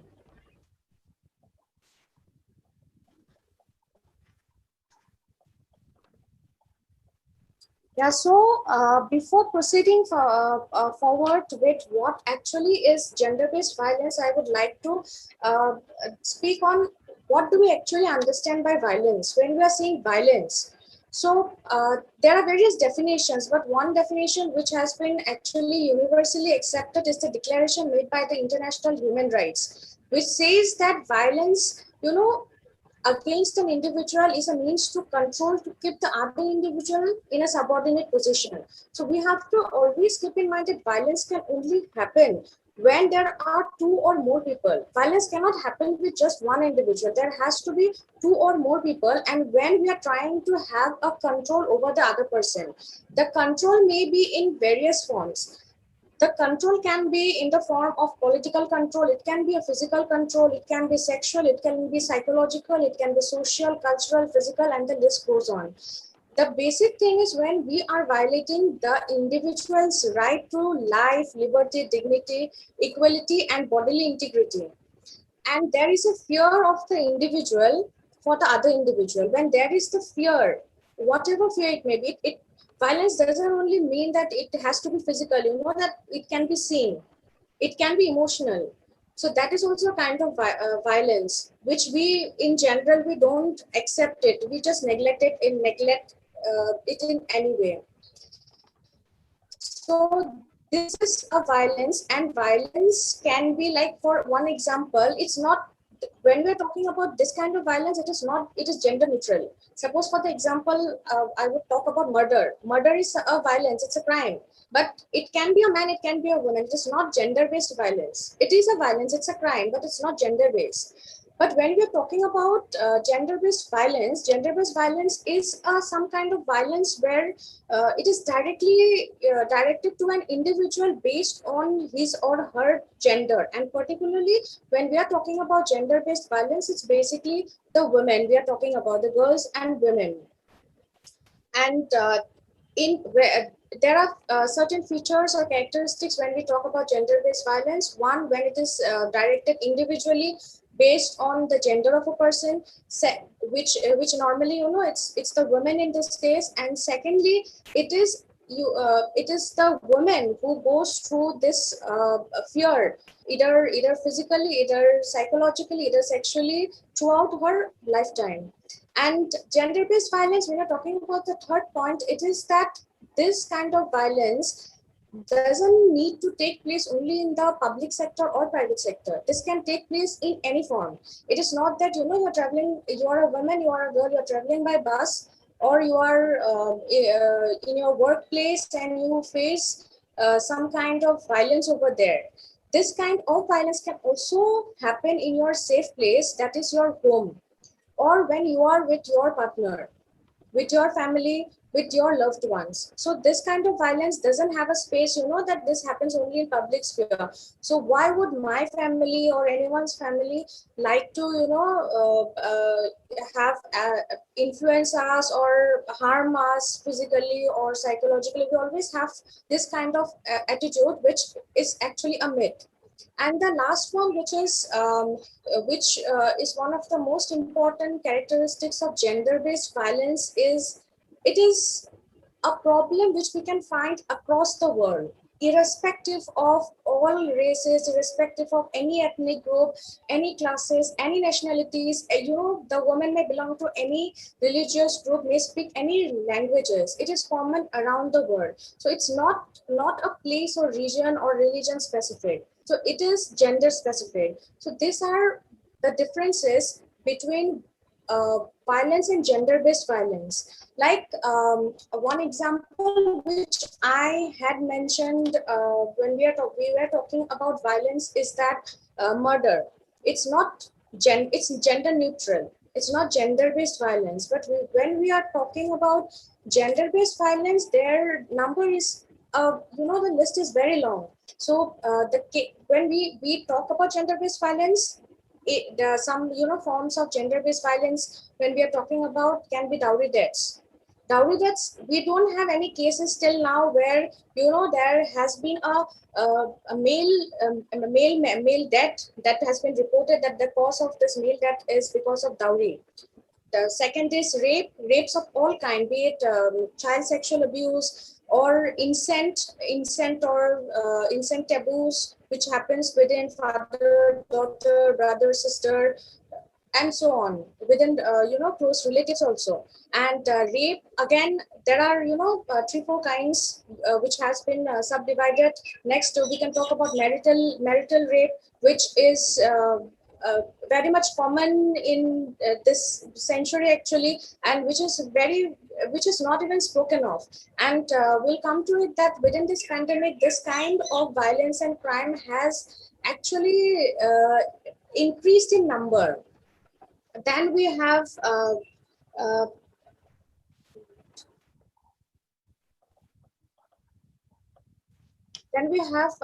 gender-based violence. When we are talking about it, can be forced marriage or early marriage. Eve teasing, eve teasing is another kind of sexual harassment in public places and also in public transport, where we think that it's just the boys or the men or whoever it is, they just pass on a comment that it's just a joke. But we don't realize that this kind of joke itself can have a huge impact on the girl or the woman, which can actually change the course of her life. Because you don't know what the girl or the woman is going through. She might already be struggling with so much problems within herself. Like I have a case, when I was working in Chiran district, I was working in a village, and it was a Boro majority village, so Boro community was there, and the education was not so much important for them. But the girl was very much interested in going to school. But she, however, after she would wake up early in the morning, she would do all the household work, and then she would, after feeding her younger siblings, and preparing the breakfast and everything, she would then go to school. But on the way, what happens is that there were some boys who would actually pass on some gender-based comments every day, and that actually disheartened her, and she was not able to continue her schooling. So a simple joke or simple kind of comment, a statement can change the entire course of someone's life. So we don't take all these things into account because later on, she was like married off because her father was a wage laborer, and he couldn't afford spending on her, and that was a kind of tradition that is being followed there. So I have a video that I would like to share, where we can have an understanding of when we are talking about gender-based violence, which would include all these different types of violence which I am talking about, even sexual harassment at workplace, emotional and psychological violence, media violence. When we think that it's a men's group, or it's a college group, or it's a WhatsApp group where we send some media making fun of women, maybe a Hindi Bollywood song. There are, I just forgot the lyrics. It's like there was Karina and someone that tandoori chicken banale ya chipka le something. When you're comparing with a woman, you're objectifying a woman with a tandoori chicken. And we see, I'm not saying that that is something which is made because of TRPs and various other things, but media has a very great role to play when we are talking about equality. But those kind of jokes, when it is being transmitted, it's not just the men, it's also the girls who had been making jokes and forwarding it. So that is also a kind of violence. then there are various kinds of violence. We can say medical violence.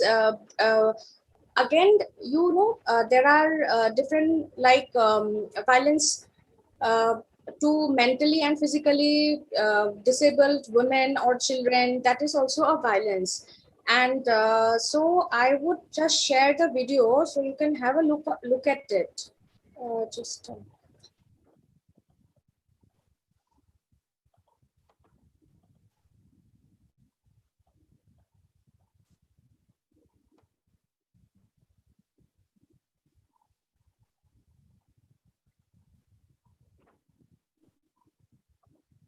Can you see the video? Can you see the screen, the video? Yes, ma'am. Yes. Yes, we can see. Late. And is it audible? Is it audible? Yes, ma'am. Okay. I'll just start from the beginning. What is gender-based violence? Gender-based violence, or GBV, is one of the most common and widespread human rights violations. GBV is violence directed against someone on the basis of their gender or sex, which results in physical, sexual, or psychological harm. These acts violate. Can you increase the volume? It's most commonly perpetrated by men against women, girls, and other vulnerable people. However, men can also be victims of gender violence. It's a little better. Non-partner violence is violence inflicted by someone you do not know well, like strangers, acquaintances, or colleagues. However, violence is generally perpetrated by someone you are close to. This is known as interpersonal violence, which is perpetrated by either a friend or a family member. Intimate partner violence is perpetrated by someone you are in an intimate partner relationship with, a lover, spouse, or an ex-partner. What are the different types of violence? Physical violence is the intentional use of physical force or threats of violence. From a pinch to a punch, any act or threat of violence is damaging, whether the damage can be seen or not. Sexual violence is forcing, intimidating, or even tricking someone to engage in any sexual act against their will. Any sexual act with someone who is unable to understand what they're doing, was unable to consent because of their age and illness, disability, or the influence of alcohol or other drugs is sexual violence. Forcing a lover or spouse to engage in sexual acts is a form of sexual violence, either called marital rape or intimate partner rape. Sexual harassment is also a form of sexual violence that can either be verbal or physical. It occurs in private and public spaces such as schools, workplaces, and the streets, and on public transport. Economic violence involves denying a person access to their money, economic activity, or other basic needs by either controlling their finances or stopping them from achieving financial needs. All these forms of violence may lead to emotional and physical trauma. Emotional violence can also include verbal abuse, humiliation, and controlling what a person can and cannot do. Emotional and economic violence are as equally damaging and disempowering as sexual and physical violence. These types of violence are misunderstood or ignored by people, even those who turn to the help, like the courts and other support structures. No matter who you are, where you live, what is the fit, GBV is never acceptable.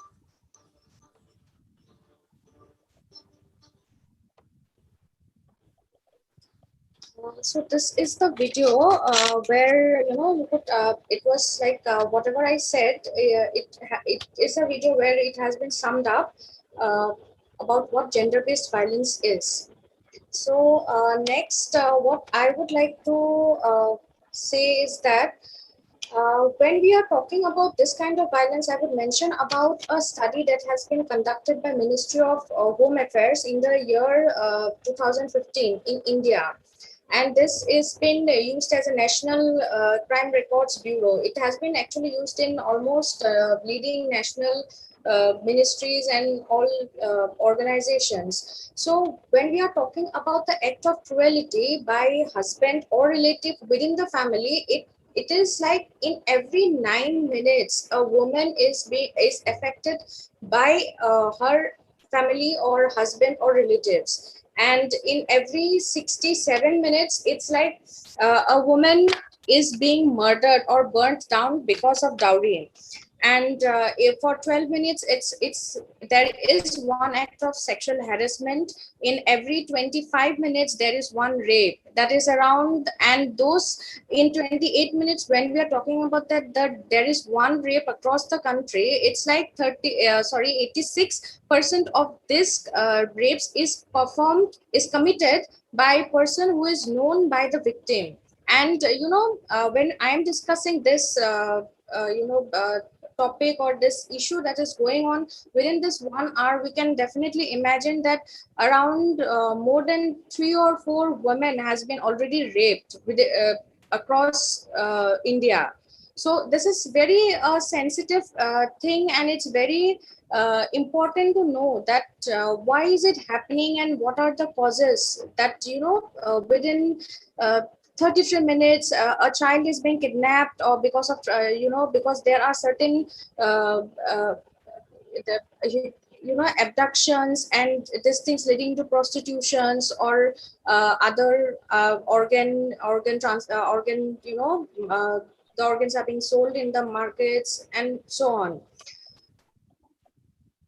But among all these violences, which is very much of concern at present, why I'm saying, because this is a pandemic situation, the most important and where we can see that which is having a great effect is domestic violence, and it is also named as the silent crime.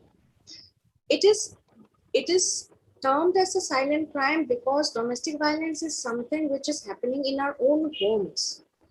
When I'm speaking to you, you never know what is happening within the household of every individual. When I'm talking about all this violence, you never know, one of us might already have sent a message in one of the WhatsApp groups. We have already might have commented somewhere which might have actually affected someone somewhere. So this is a silent crime, and this is a silent crime which no one wants to speak about. If a father is abusing a daughter, if a husband is having a control over his partner, his wife, no one wants to speak about it. And controlling doesn't mean you just have to, physically beat up the woman. It is also not giving her the space, not allowing her to even, call her parents or call her friends, not giving her appropriate food to eat, controlling everything, controlling her movements, controlling when to sleep, when she will eat, whom she will talk to.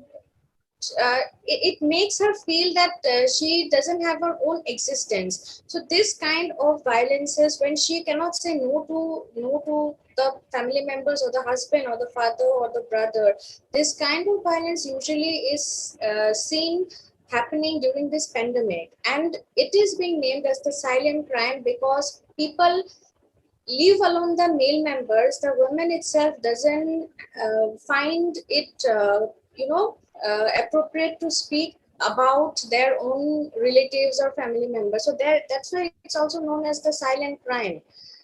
And the most dangerous thing is that when something is happening in the office or in a bus or in a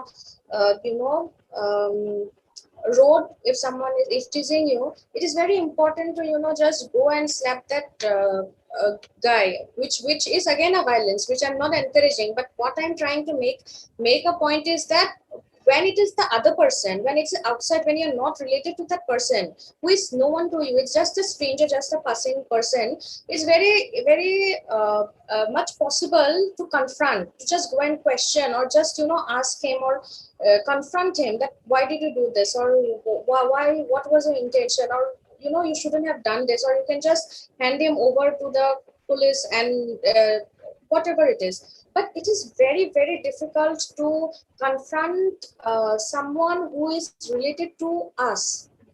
It is very, very difficult. It is even if it's your brother, if it's your uncle, if it's whoever it is, if it's the husband, it is very, very difficult to confront someone who is related to us, because we have that kind of fear. And in the very first slide, I have already mentioned that when we have that fear that I will be judged, I will be, I will be questioned for doing this. I cannot call my parents, I cannot do this. When I have that fear itself says that that is a violence, because that person might not be, physically harming me, but I am being affected mentally, emotionally, psychologically. And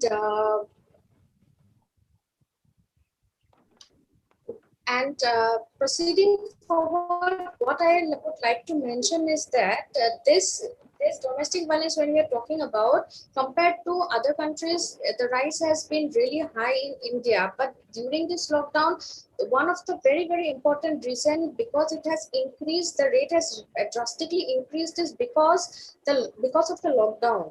So what happens is the lockdown has destroyed the entire flow of how the work happens usually, or you can say it has actually weakened the existing very social support system. So earlier, what used to happen is that suppose there is a woman who is being affected. Suppose there is a couple living over there, a husband and a wife. The husband would, in a normal situation, I'm giving an example, the husband would go out and work, and she would have her neighbors or her friends to talk to, or share what she's going through, or in general, the day-to-day activities, what is going on.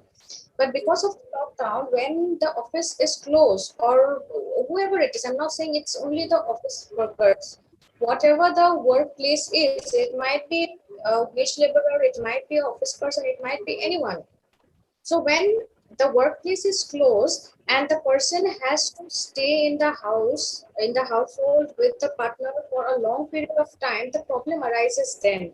When we had already discussed, there is always a balance, which is unequal. So the one person will always try to have a control on the other person. So because of various reasons, the woman is not even able to socialize. Her everything is being restricted.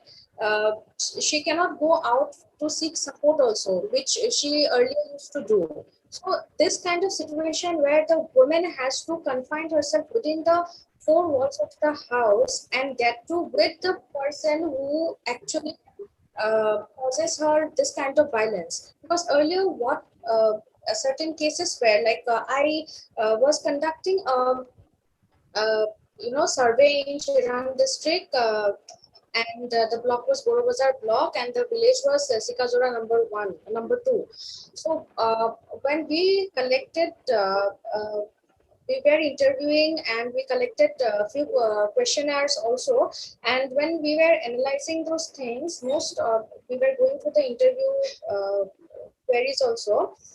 The women usually mentioned this. So basically, when we're talking about that area, the men were wage laborers or migrant laborers. So mostly either they used to migrate to the southern parts of the country, and they used to work as security guards or waiters or laborers. So they used to work there, and because of that, the woman was there in the home looking after the household and living her normal life. But because of the lockdown, when all the wage laborers, the migrant laborers, all had to come back to their village, to their place, so and they were confined in that area. Plus, they had no financial support. Everything was uncertain. They had their own frustrations, so they didn't know what to do. And also, so because of all that, what it started doing is that the only thing they could control at that point of their time was the woman in their life. So the violence began to show, all those frustrations, uncertainty, everything began to show in the form of violence in the household itself. And as for the daily laborers who used to go out and or the vegetable vendors, they used to go out, sell their products and come back, or the rickshawalas, they used to go out. But again, that I won't say that domestic violence was nullified even before lockdown. It was there, but it would happen when the men would come back, they would consume alcohol, and after that it was very normal for the woman, you know, when we interviewed that it is they would say ki baido biya hoise to etu to hojjo koriboi lagibo mar মানে যেনেকে আমি কওঁ যে ভাতৰ লগত দাইলটো মানে compulsory হয় বা পানীটো খাবই লাগিব, it's just like that if you are married, this is you have to do as your husband says. So after the husband returns back, you used to drink and, you know, consume alcohol, and then he would start beating up his wife. And the next day, you know, I was also working with the SHGs. When we would have the SHG meetings, the bidos would come, you know, these would come, and they had patches here, you know, in their eyes, bruises were there at the backside, and but when we used to ask them, "Je baido ki hol porile niki" or something, they would just refuse it. They would not say it. I mean, and occasionally, if any woman would ever accept it, she would just say, "It is normal boy. It's very normal for them." So, what I'm saying is that thing which has been already normalized before the lockdown is actually gaining has been doubled during the lockdown, during this pandemic, because the victim and the guilty person, the perpetrators, they are, you know, residing in close terms. They are actually, I mean, if I'm afraid of this person, I know that evening he would come and he would beat me. But now just think of the horror I'm going through if I have to live with this person throughout the day without any support, without even able to call a friend or family member, or even going out to speak to the neighbors. So this is the situation. What I just wanted to give you a view of what is actually happening, you know, when we're talking about crime and violence during the pandemic situation. And certain you know, kind of violences which we actually were able to notice or, you know, gather from this study which I referred to in Jirang district, where there was some kind of a difference in the kind of violence compared to the gender-based violence which I had discussed earlier. So this is something like the difference is like when we talked in one-to-one in person with the women, the SHG women and the other women, they had said that what kind of violence, there is a difference of violence. What they would say is, yes, physical violence, but physical violence on very tribal issues or without reason. Like এনেকুৱা situation হৈছে যে তৰকাৰী বা দাইলত নিমখ কম হৈছে and the husband started beating the woman. So these are very, very small reasons for which, you know, physical violence was there. The woman had to go through this physical violence. There were suspicious, the other kind which was said was like বহুত মানে ধৰে মানে আমাক ধৰি ৰাখিব বিচাৰে যে আমি কি কৰিছো, কাৰ লগত গৈছো. In the absence, he would be very much questioning, which he earlier didn't do. There were this kind of responses from the women, and again there was another like there was no freedom of choice. She had no freedom of any decision making. You know, this is also related to patriarchy and masculinity, which I won't be covering here. So that would again be a different, you know, chapter to discuss on. And the next one, which is very sad to hear, is that the woman said that they are using the children to control the women. The children were threatened, or even the father had abused, had threatened to abuse the child, or threatened to take the life, so that he could control the wife. So these were some kind of violences. Then and one of the women who had also mentioned was that the victim who was victim of the violence, she was made to believe that they are incapable of surviving, because she has mentioned this thing that when we asked, the Bido said that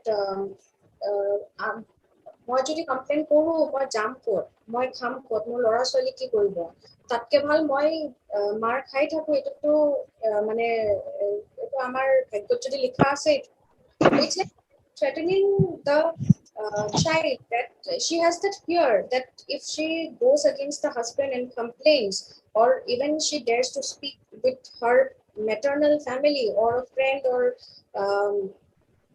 neighbors, she don't know what she is like, what will happen to her and her child. So this is some kind of violence is that has been noticed, the difference of violences during this pandemic situation. And again, I would say that the reason being the same thing, stress because of lockdown, and which has triggered various kinds of uncertainties among the entire workforce, whichever categories we put them into. Then the second, obviously, unemployment. Many of the men have lost jobs. They had to come back because everything was very uncertain. You never know. For us, maybe for most of us, I would say that sitting here and having a webinar, or this is a very normal thing nowadays. But there are men out there are women out there are people out there who are very uncertain about what would happen. They have one lunch, one meal a day, and they don't know whether or not they will be able to have the second meal. So it's a very uncertain situation, which is again creating that kind of fear. And obviously the third reason, which I already said, the frustrations, and they don't know how to where to put that out. So whoever they are trying, whoever their subordinate is, they are trying to take out their frustrations on within the family.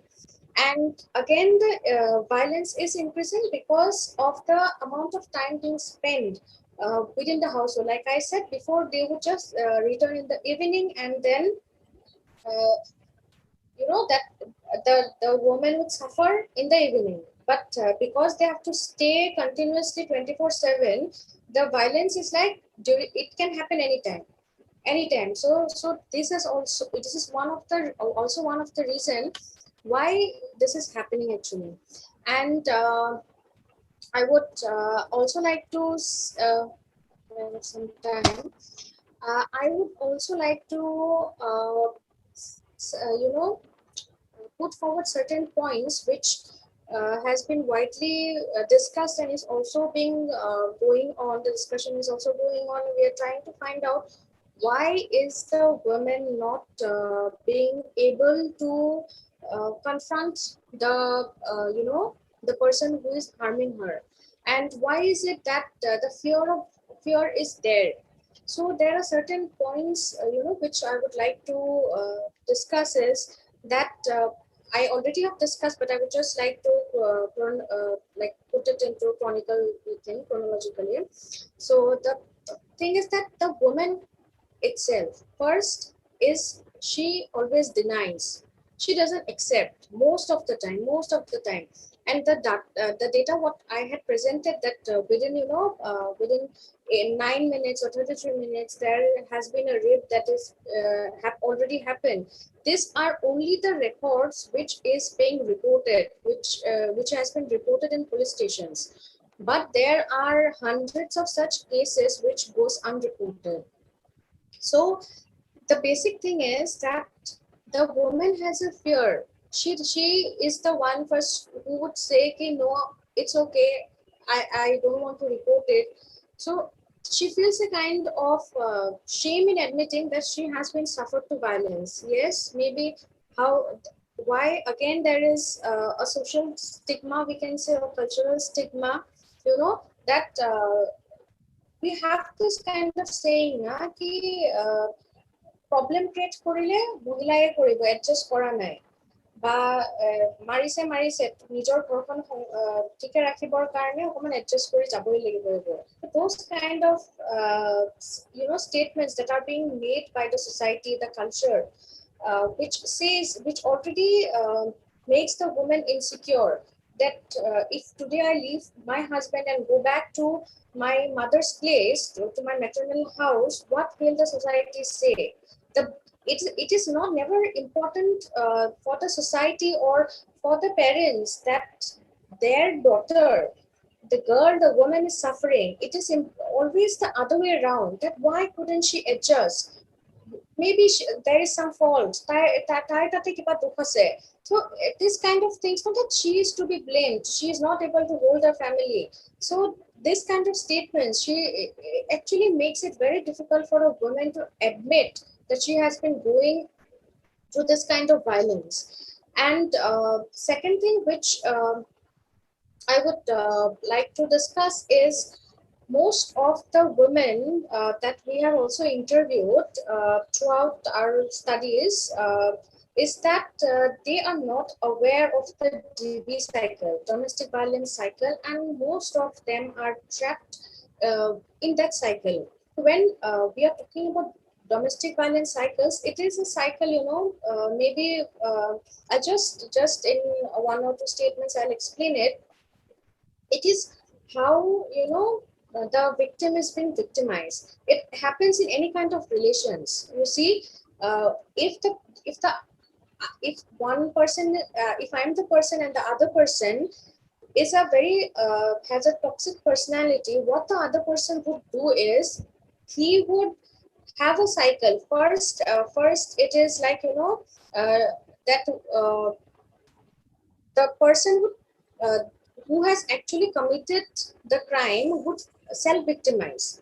The person would self-victimize, saying that, he this has happened to him, he has tried so much, but still she is not doing, she is not cooperating, and he would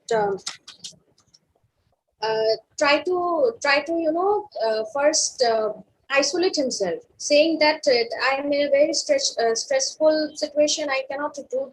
I cannot, cope with her. She is not listening. She is doing her own way. She is going out. This that. He would self-victimize, and then what the person does, the man, he isolates himself. He isolates himself and he stops, contact with the person, and during that time the contact, as in I'm saying that he takes the help of emotional, economic, social and psychological violence. That is like, he won't be paying for her needs, he won't be providing the amount needed to feed her children, or he would restrict her movement within the household, or he would insult her, he would call her abusive words, and then he would there are various ways through which he would make her feel that she is not able to survive at all on her own and she needs him. So that is kind of emotional and psychological violence that has been created in that circle. And then once she has that fear, then he would again come back to that control. Now when he has the psychological and emotional control over the woman, he can now, when the woman would then realize, not realize, she would accept that yes, I no one will, I cannot go back to my parents' house because of social stigma, because of cultural stigma. I don't have any job, I cannot earn money, I'm not economically stable, so how am I supposed to feed my children? So she would again fall for the trap. So it is a circle where the woman is the man plays the victim card and she is trapped in the circle. It is a cycle and most of the women are not aware of it. So second thing which we were discussing, that first is she is not able to admit. Second, she is not even aware of this domestic violence circle that she is a part of. And third is obviously the social and cultural stigma, that is the family pressure, that even if she wants to speak to, she doesn't know whom to speak about, and she has that fear that no one will hear, and how can you speak ill about your husband and so on. And another thing is that moralistic stigma, like which is the society does it. Like I discussed, see, suppose a girl is being raped, a woman is raped. we look the woman in a very different kind of view. We have a different view of it. Like she is being socially isolated. We keep her aside, as if the crime has been committed by her.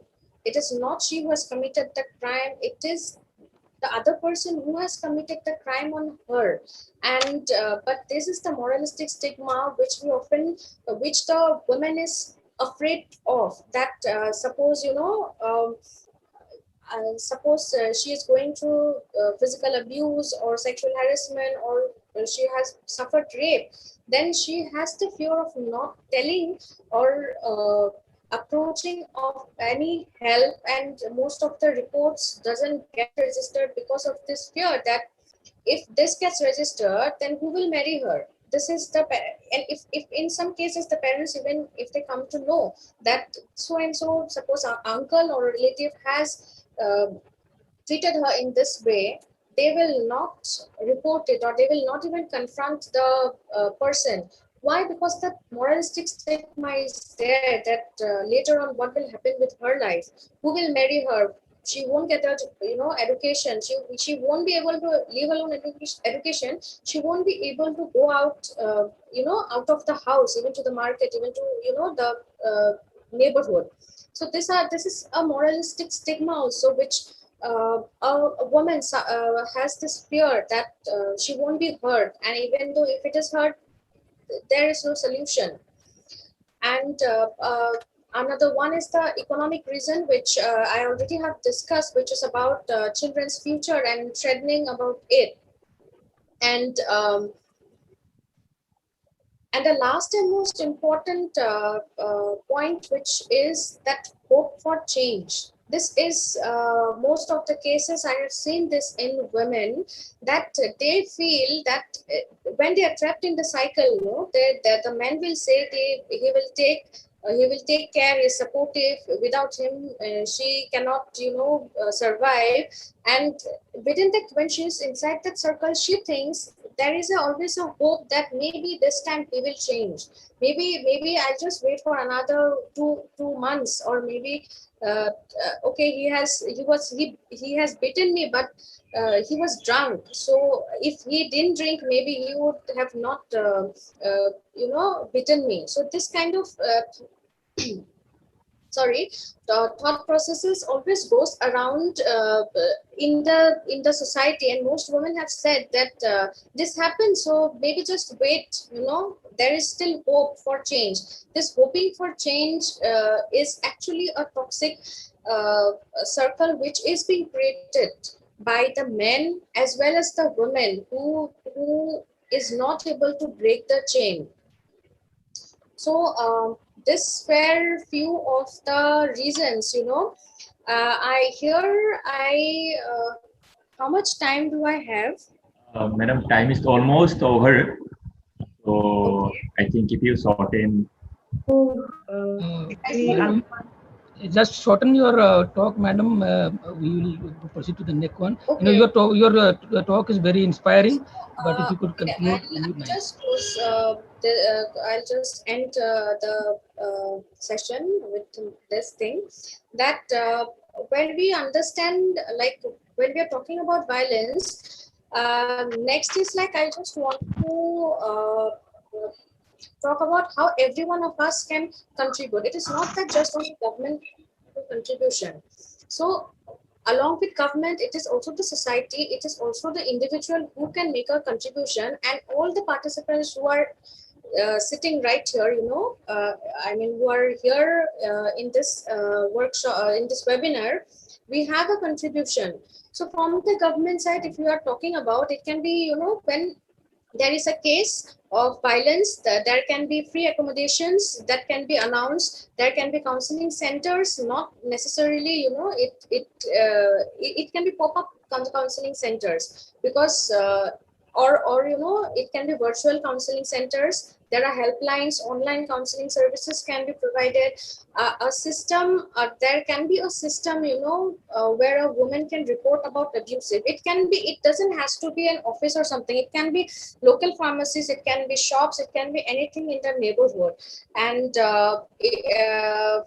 There can be free legal aids. These are few of the things which the government can do. And on a societal role, what we as a society, as a larger group can do is we can stop the stigma. There's social, cultural, and moralistic stigma, not to discriminate the victim, support the victim when she needs, facilitate her, help her, support her to take a decision, educate, and this there are certain things which can be done in a long term, long term thing. Educate the female child, at least, with education she can be financially independent, where she doesn't have to be think twice about her survival and of her children. And last thing is, on a societal basis, it's not always the female. Gender sensitization should be also done to all male child since childhood, or at least when they go to school. So because a female will understand that female empowerment to ho raha hai, but what about how will those females be, treated by the males who don't understand? So it is equally important for both female and male to have an understanding. And lastly, I would say that at individual level, at our own level, what we can do is we can break the silence. We can start talking with each other. We can seek help activity. We can fight back, but obviously with legal mechanism. And we always need to understand that we do not have to get trapped in the DB cycle. And I would conclude my discussions with just saying that in the very first session, the 4 questions which you have written down, so you just have to analyze it within yourself. It's not like we'll be discussing it amongst ourselves. That is definitely not was the purpose. So the 4 questions which you have written down, you yourself have to analyze it, that if what is this violence we are doing, where am I placed here? So with this, I would like to end. Thank you so much. Thank you. Thank you, Noor, for your giving your valuable time and your interactive, your speech was very interesting. So if anyone have a questions, they can ask questions, but it will be a bit of 5, or just be a 1 or 2 questions. If anyone wants to ask. Good afternoon to everyone. Hello. Yes, hello, good afternoon. Yeah, we are running short of time, but I would like to express my gratitude to Noor Asma, who has given a wonderful presentation.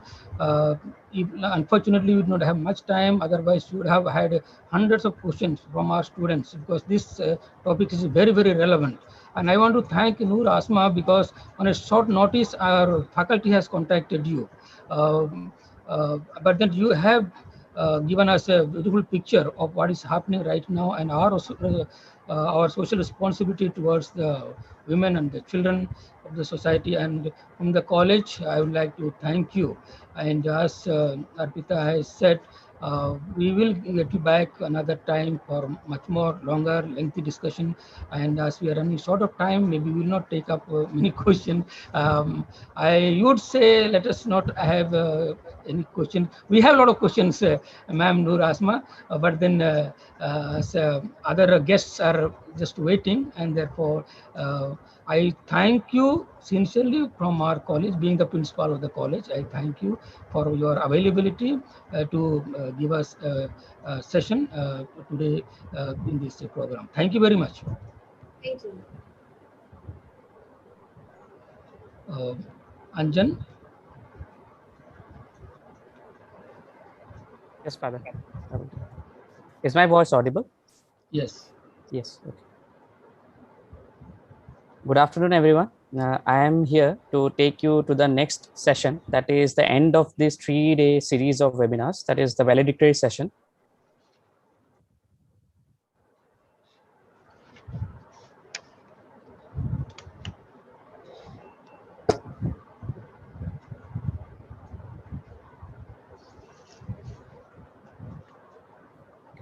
Is my screen visible to everyone? Yes, it is visible. Yes. Okay. Thank you.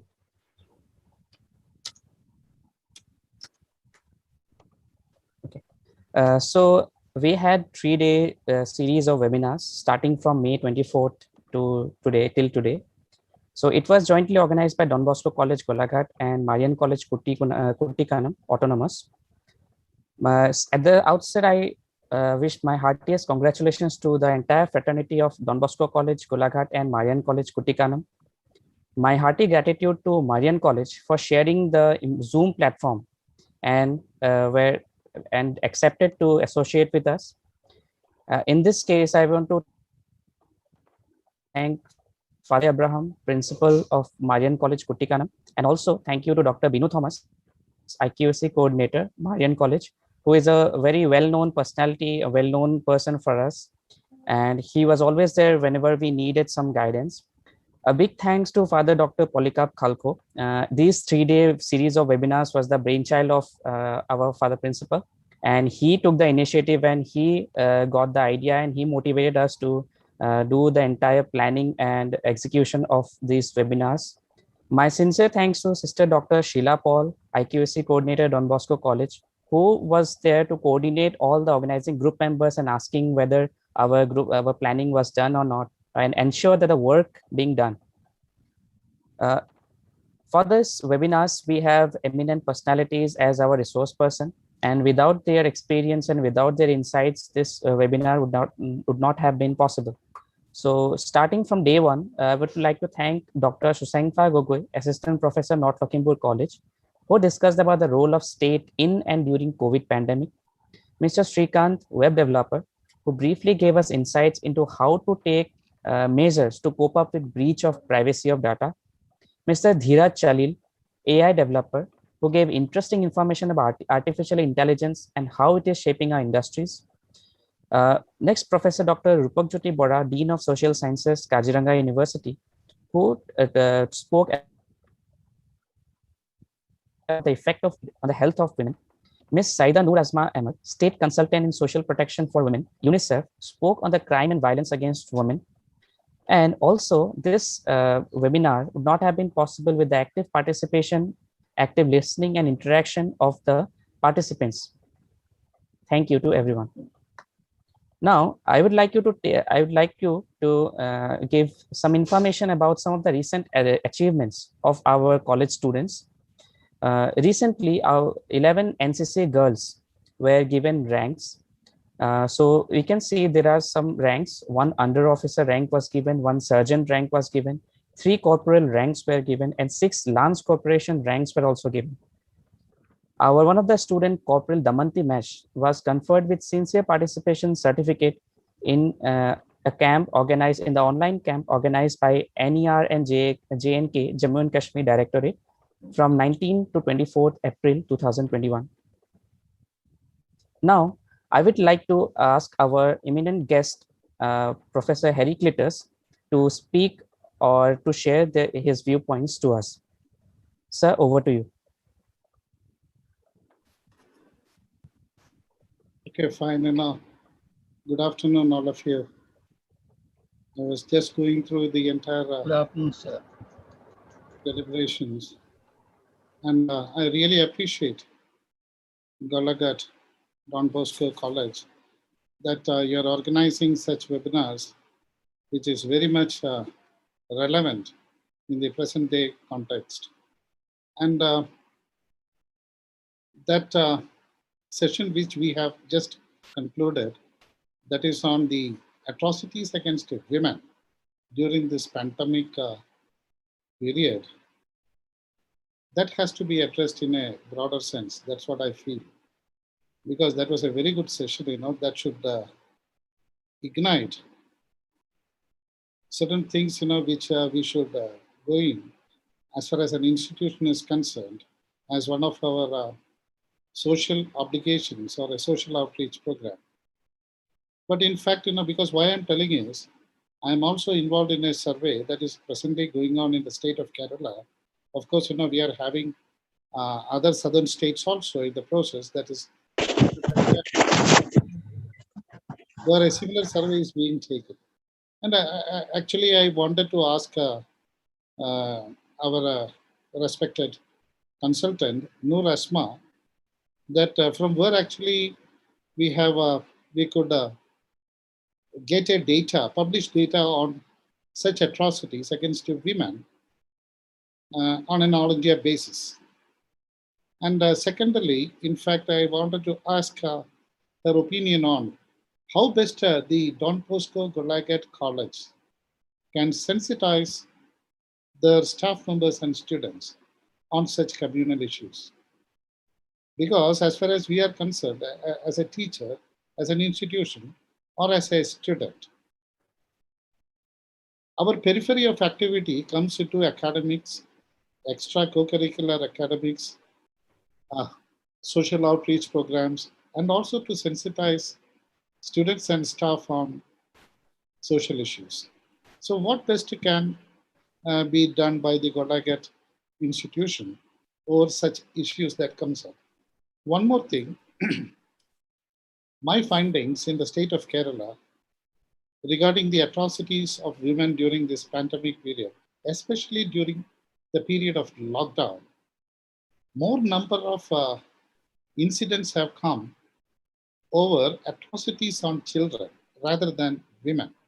I don't know whether it is confined to the state of Kerala or to the southern states. So that is why I would like to know from Noor Asma whether such data is available on an all India basis, because we just want to compare what is happening, and the actual causes behind that such atrocities on the rise, and what best we can do over those criminal activities that take place. That is our concern. We can come in with so many incidents, but what best we can do, rather than the government as an individual or an institution, because we are having social obligations to the society. So this 3 days of your webinar series was very good. The topics which you have covered, so appreciable. I hope that you will come up with such activities in future also. So thank you so much. Thank you, Principal Reverend Polycarp. Thank you, sister, for inviting me also into this function. I really enjoyed it. Thank you so much. Thank you, sir, for your valuable observations and opinions. And we will surely look after this, whatever you have said, whatever observations you have given us. And we will surely try to sensitize our staff members and students regarding these atrocities against women. Now, I would like to ask our Father Principal Polycarp Khalko for sharing his viewpoints and share his experiences. Over to you, Father. Good afternoon to everyone. And first of all, I'm grateful to Dr. Hari Cletus, who is present for our session, valedictory session. He has given us wonderful insights. And I would like to ask Noor Asma, she's present with us, and after she gives one or two few lines, I will continue my talk. There were few questions addressed by Dr. Hari Cletus. Madam, could you tell us few things that Dr. Hari Cletus was asking? Yes, yes. As for the data, sir, that you had mentioned, there are different departments. There is the social welfare departments, there is TTWD, T-Tribe welfare departments, and there are various other CSOs, civil society organizations, who is working on women, the atrocities happening on women and children. And it is very much district specific or state specific.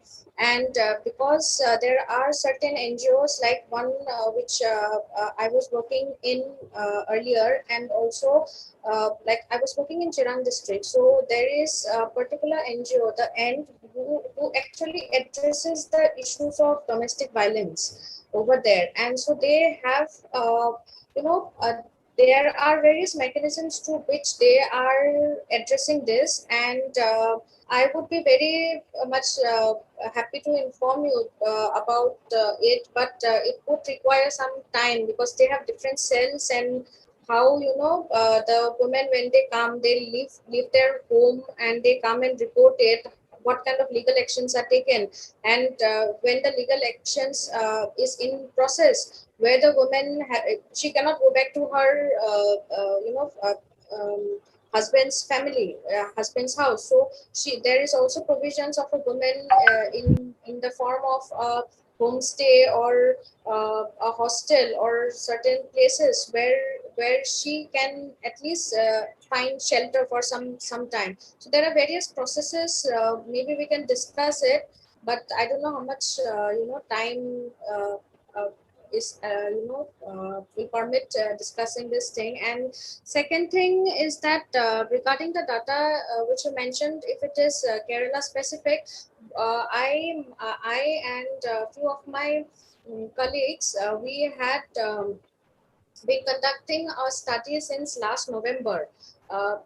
Yes, end of October and November, starting of November, that in a particular 5-6 villages about domestic violence, and how basically the study was about how women collectives are coming out in addressing domestic violence. So our intention was to study how these women collectives, the SHGs or village organizations are coming out. So our one way is that at societal level, this can be, the domestic violence can be addressed within the society itself with the support from institutions, funding agencies, NGOs, and other non-government organizations.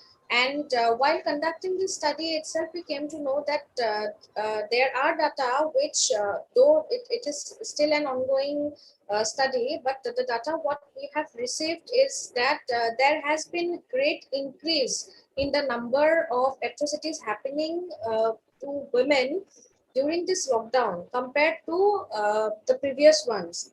Like, I won't say that domestic violence was totally not there, it was 0% or 1% in those villages. But there was, suppose there was 30%, now it has increased to 60%. So almost it has doubled. So that is the thing, that it may not be state specific, but overall maybe it is happening in all the states in somewhat a similar way. And next, the question that was addressed is about what education institutions can do about sensitizing, or how this kind of gender equality in another way. If you would mention that how it can be implemented in or sensitized in educational institution, is that at present what we have found out is there is in an educational institution, if you're talking about books or the syllabus or curriculum, nothing such has been implemented, or there is nothing as such which actually addresses to gender specific issues or problems.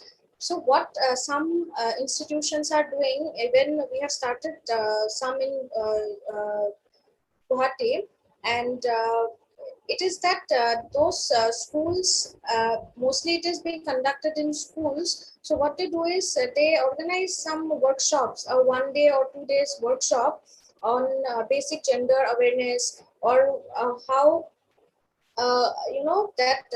how a boy and a girl should support each other within the education system. It can, the school children, and even in the college, the university, we are also talking with Tezpur University in this regard, that is there any possibility of conducting any such 2 or 3 days workshop where a specific group of students can participate and have a gender sensitized session, which doesn't only include speeches, or they are involved in certain activities which triggers the basic sense within themselves, like what they has been going through and how it is processed in the society, because it is us doing this kind of atrocities in everyday life, which ultimately results in bigger contribution. So everything, like when we're talking about that domestic violence happens only when a man is physically harassing a woman, is not always the case.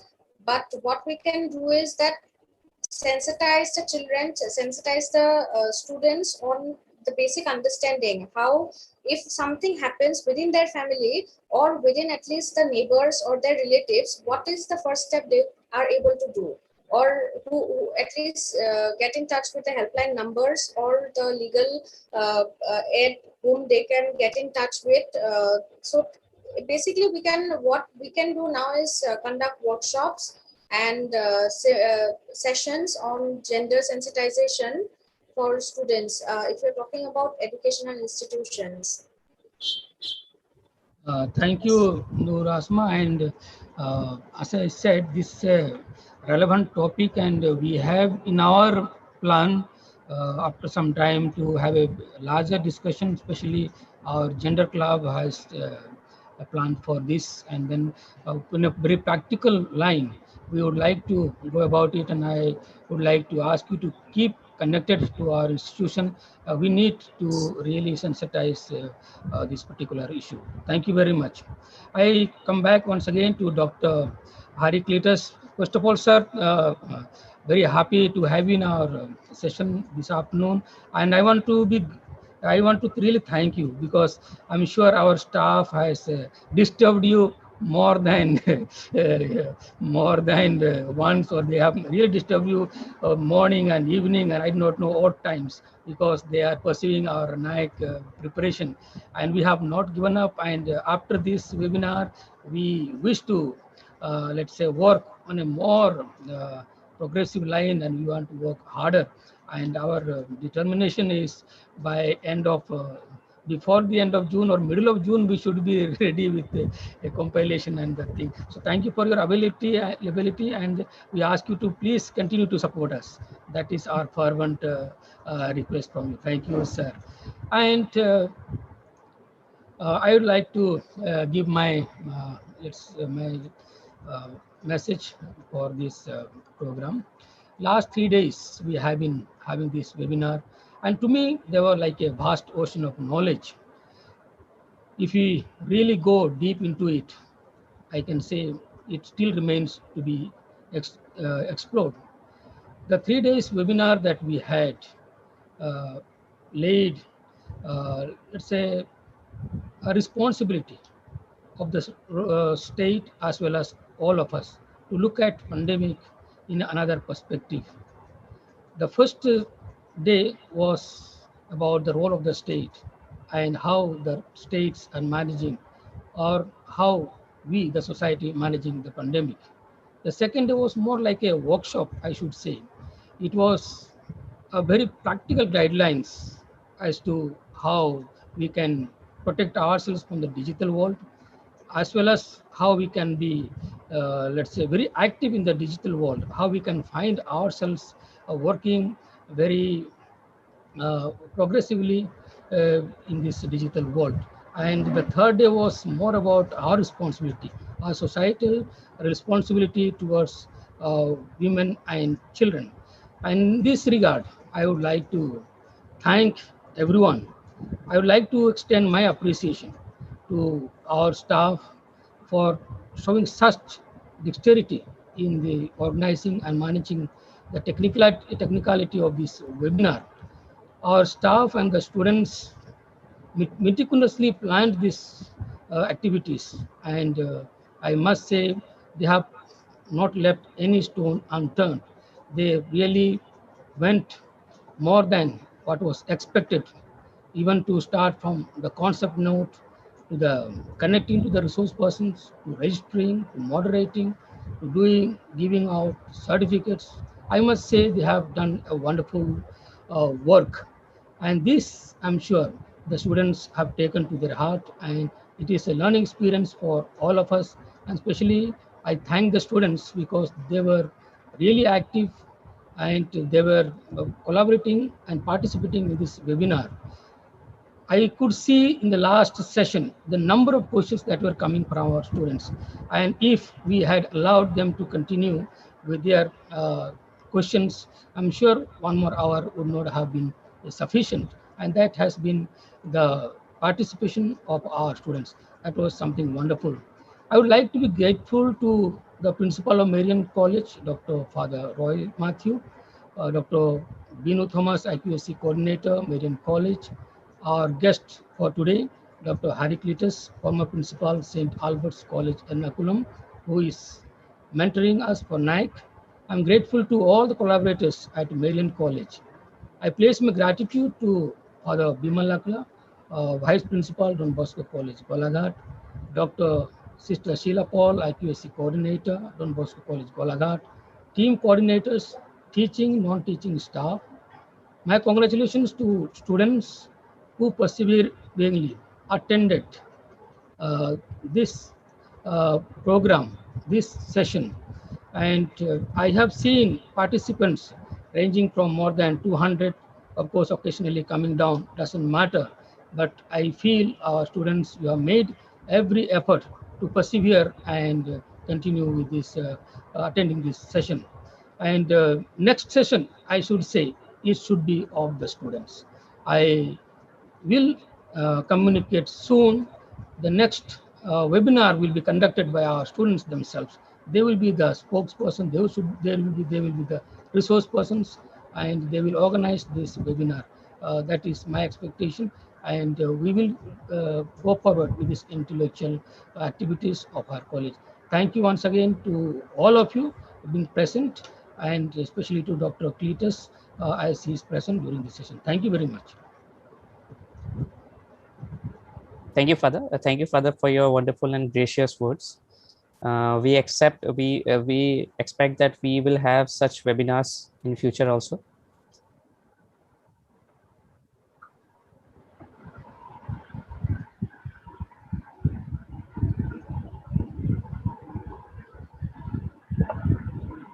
Now I would like to take you to another some of the recent achievements of our students, academic achievements especially.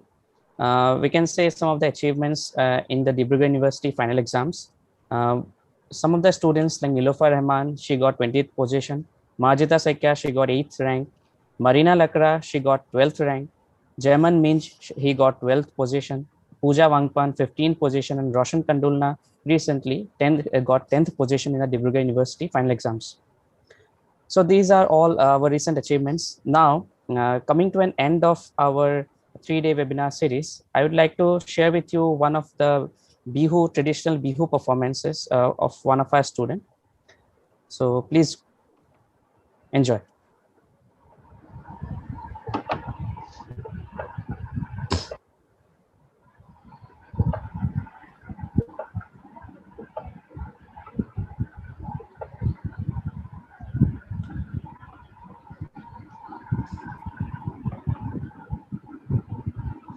There is a problem with audio. Sound is not coming. So is the sound coming? No. Okay.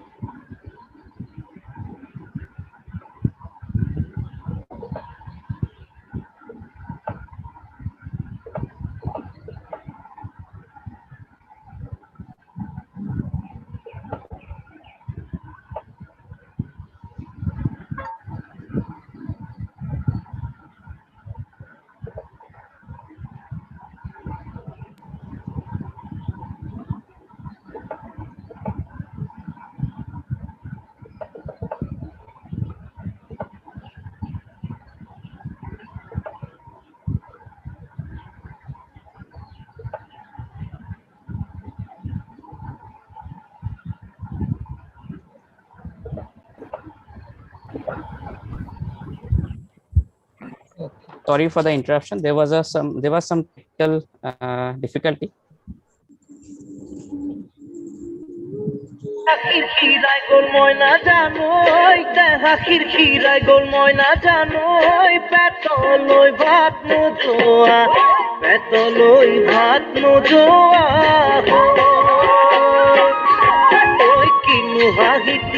মহিলা ওই নুবুজা খাতর হল ময়না জানোই নুবুজা খাতর হল ময়না জানোই নুকুয়া কই মনৰ কথা নুকুয়া কই মনৰে কথা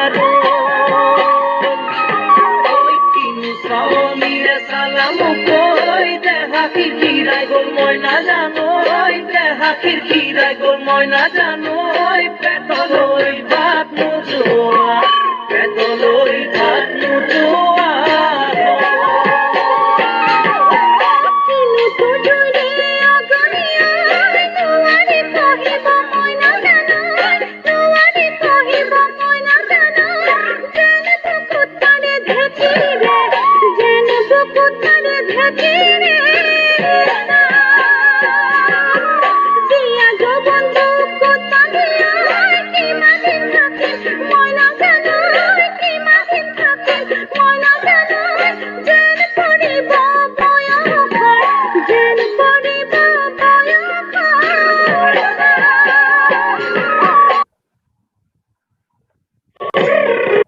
So this was one of the Bihu dance performance of one of our students. I thank her for the video. Now I would like to thank the technical team, especially comprising of Ms. Salita Oscar, Assistant Professor, Don Bosco College, for leading the entire technical team. And whatever technical difficulties we had, she was there to solve it. Just now when the sound was not coming, she called me and took up the problem and told us how to tackle that problem. So I thank her especially. My heartiest thanks to all organizing group members for the effective way how they handled and moderated the webinars. And last but not the least, all the faculty members of the college and the students also, who one way or the another, they helped and they contributed to the successful conduct of the webinar. Thank you. This was from my end. Now, I'd like to thank everyone for your presence in this 3-day series webinar. Thank you.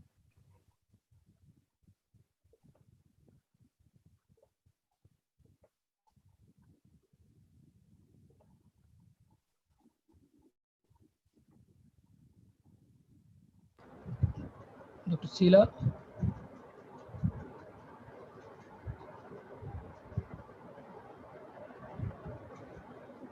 Yes, sister. Thank you once again, everyone, for the successful completion of these 3 days of webinar. I am really grateful and thankful to Father Polycarp. It was his initiative. We were able to do these 3 days of program, and I really appreciate the staff cooperation and collaboration. I am really thankful to each one of you. And Harikrita sir, your availability is amazing for our staff and for our college. It is really commendable. And also I thank the Marian College principal and IQAC coordinator for all the help what they have done to us. And thank you once again. Thank you very much.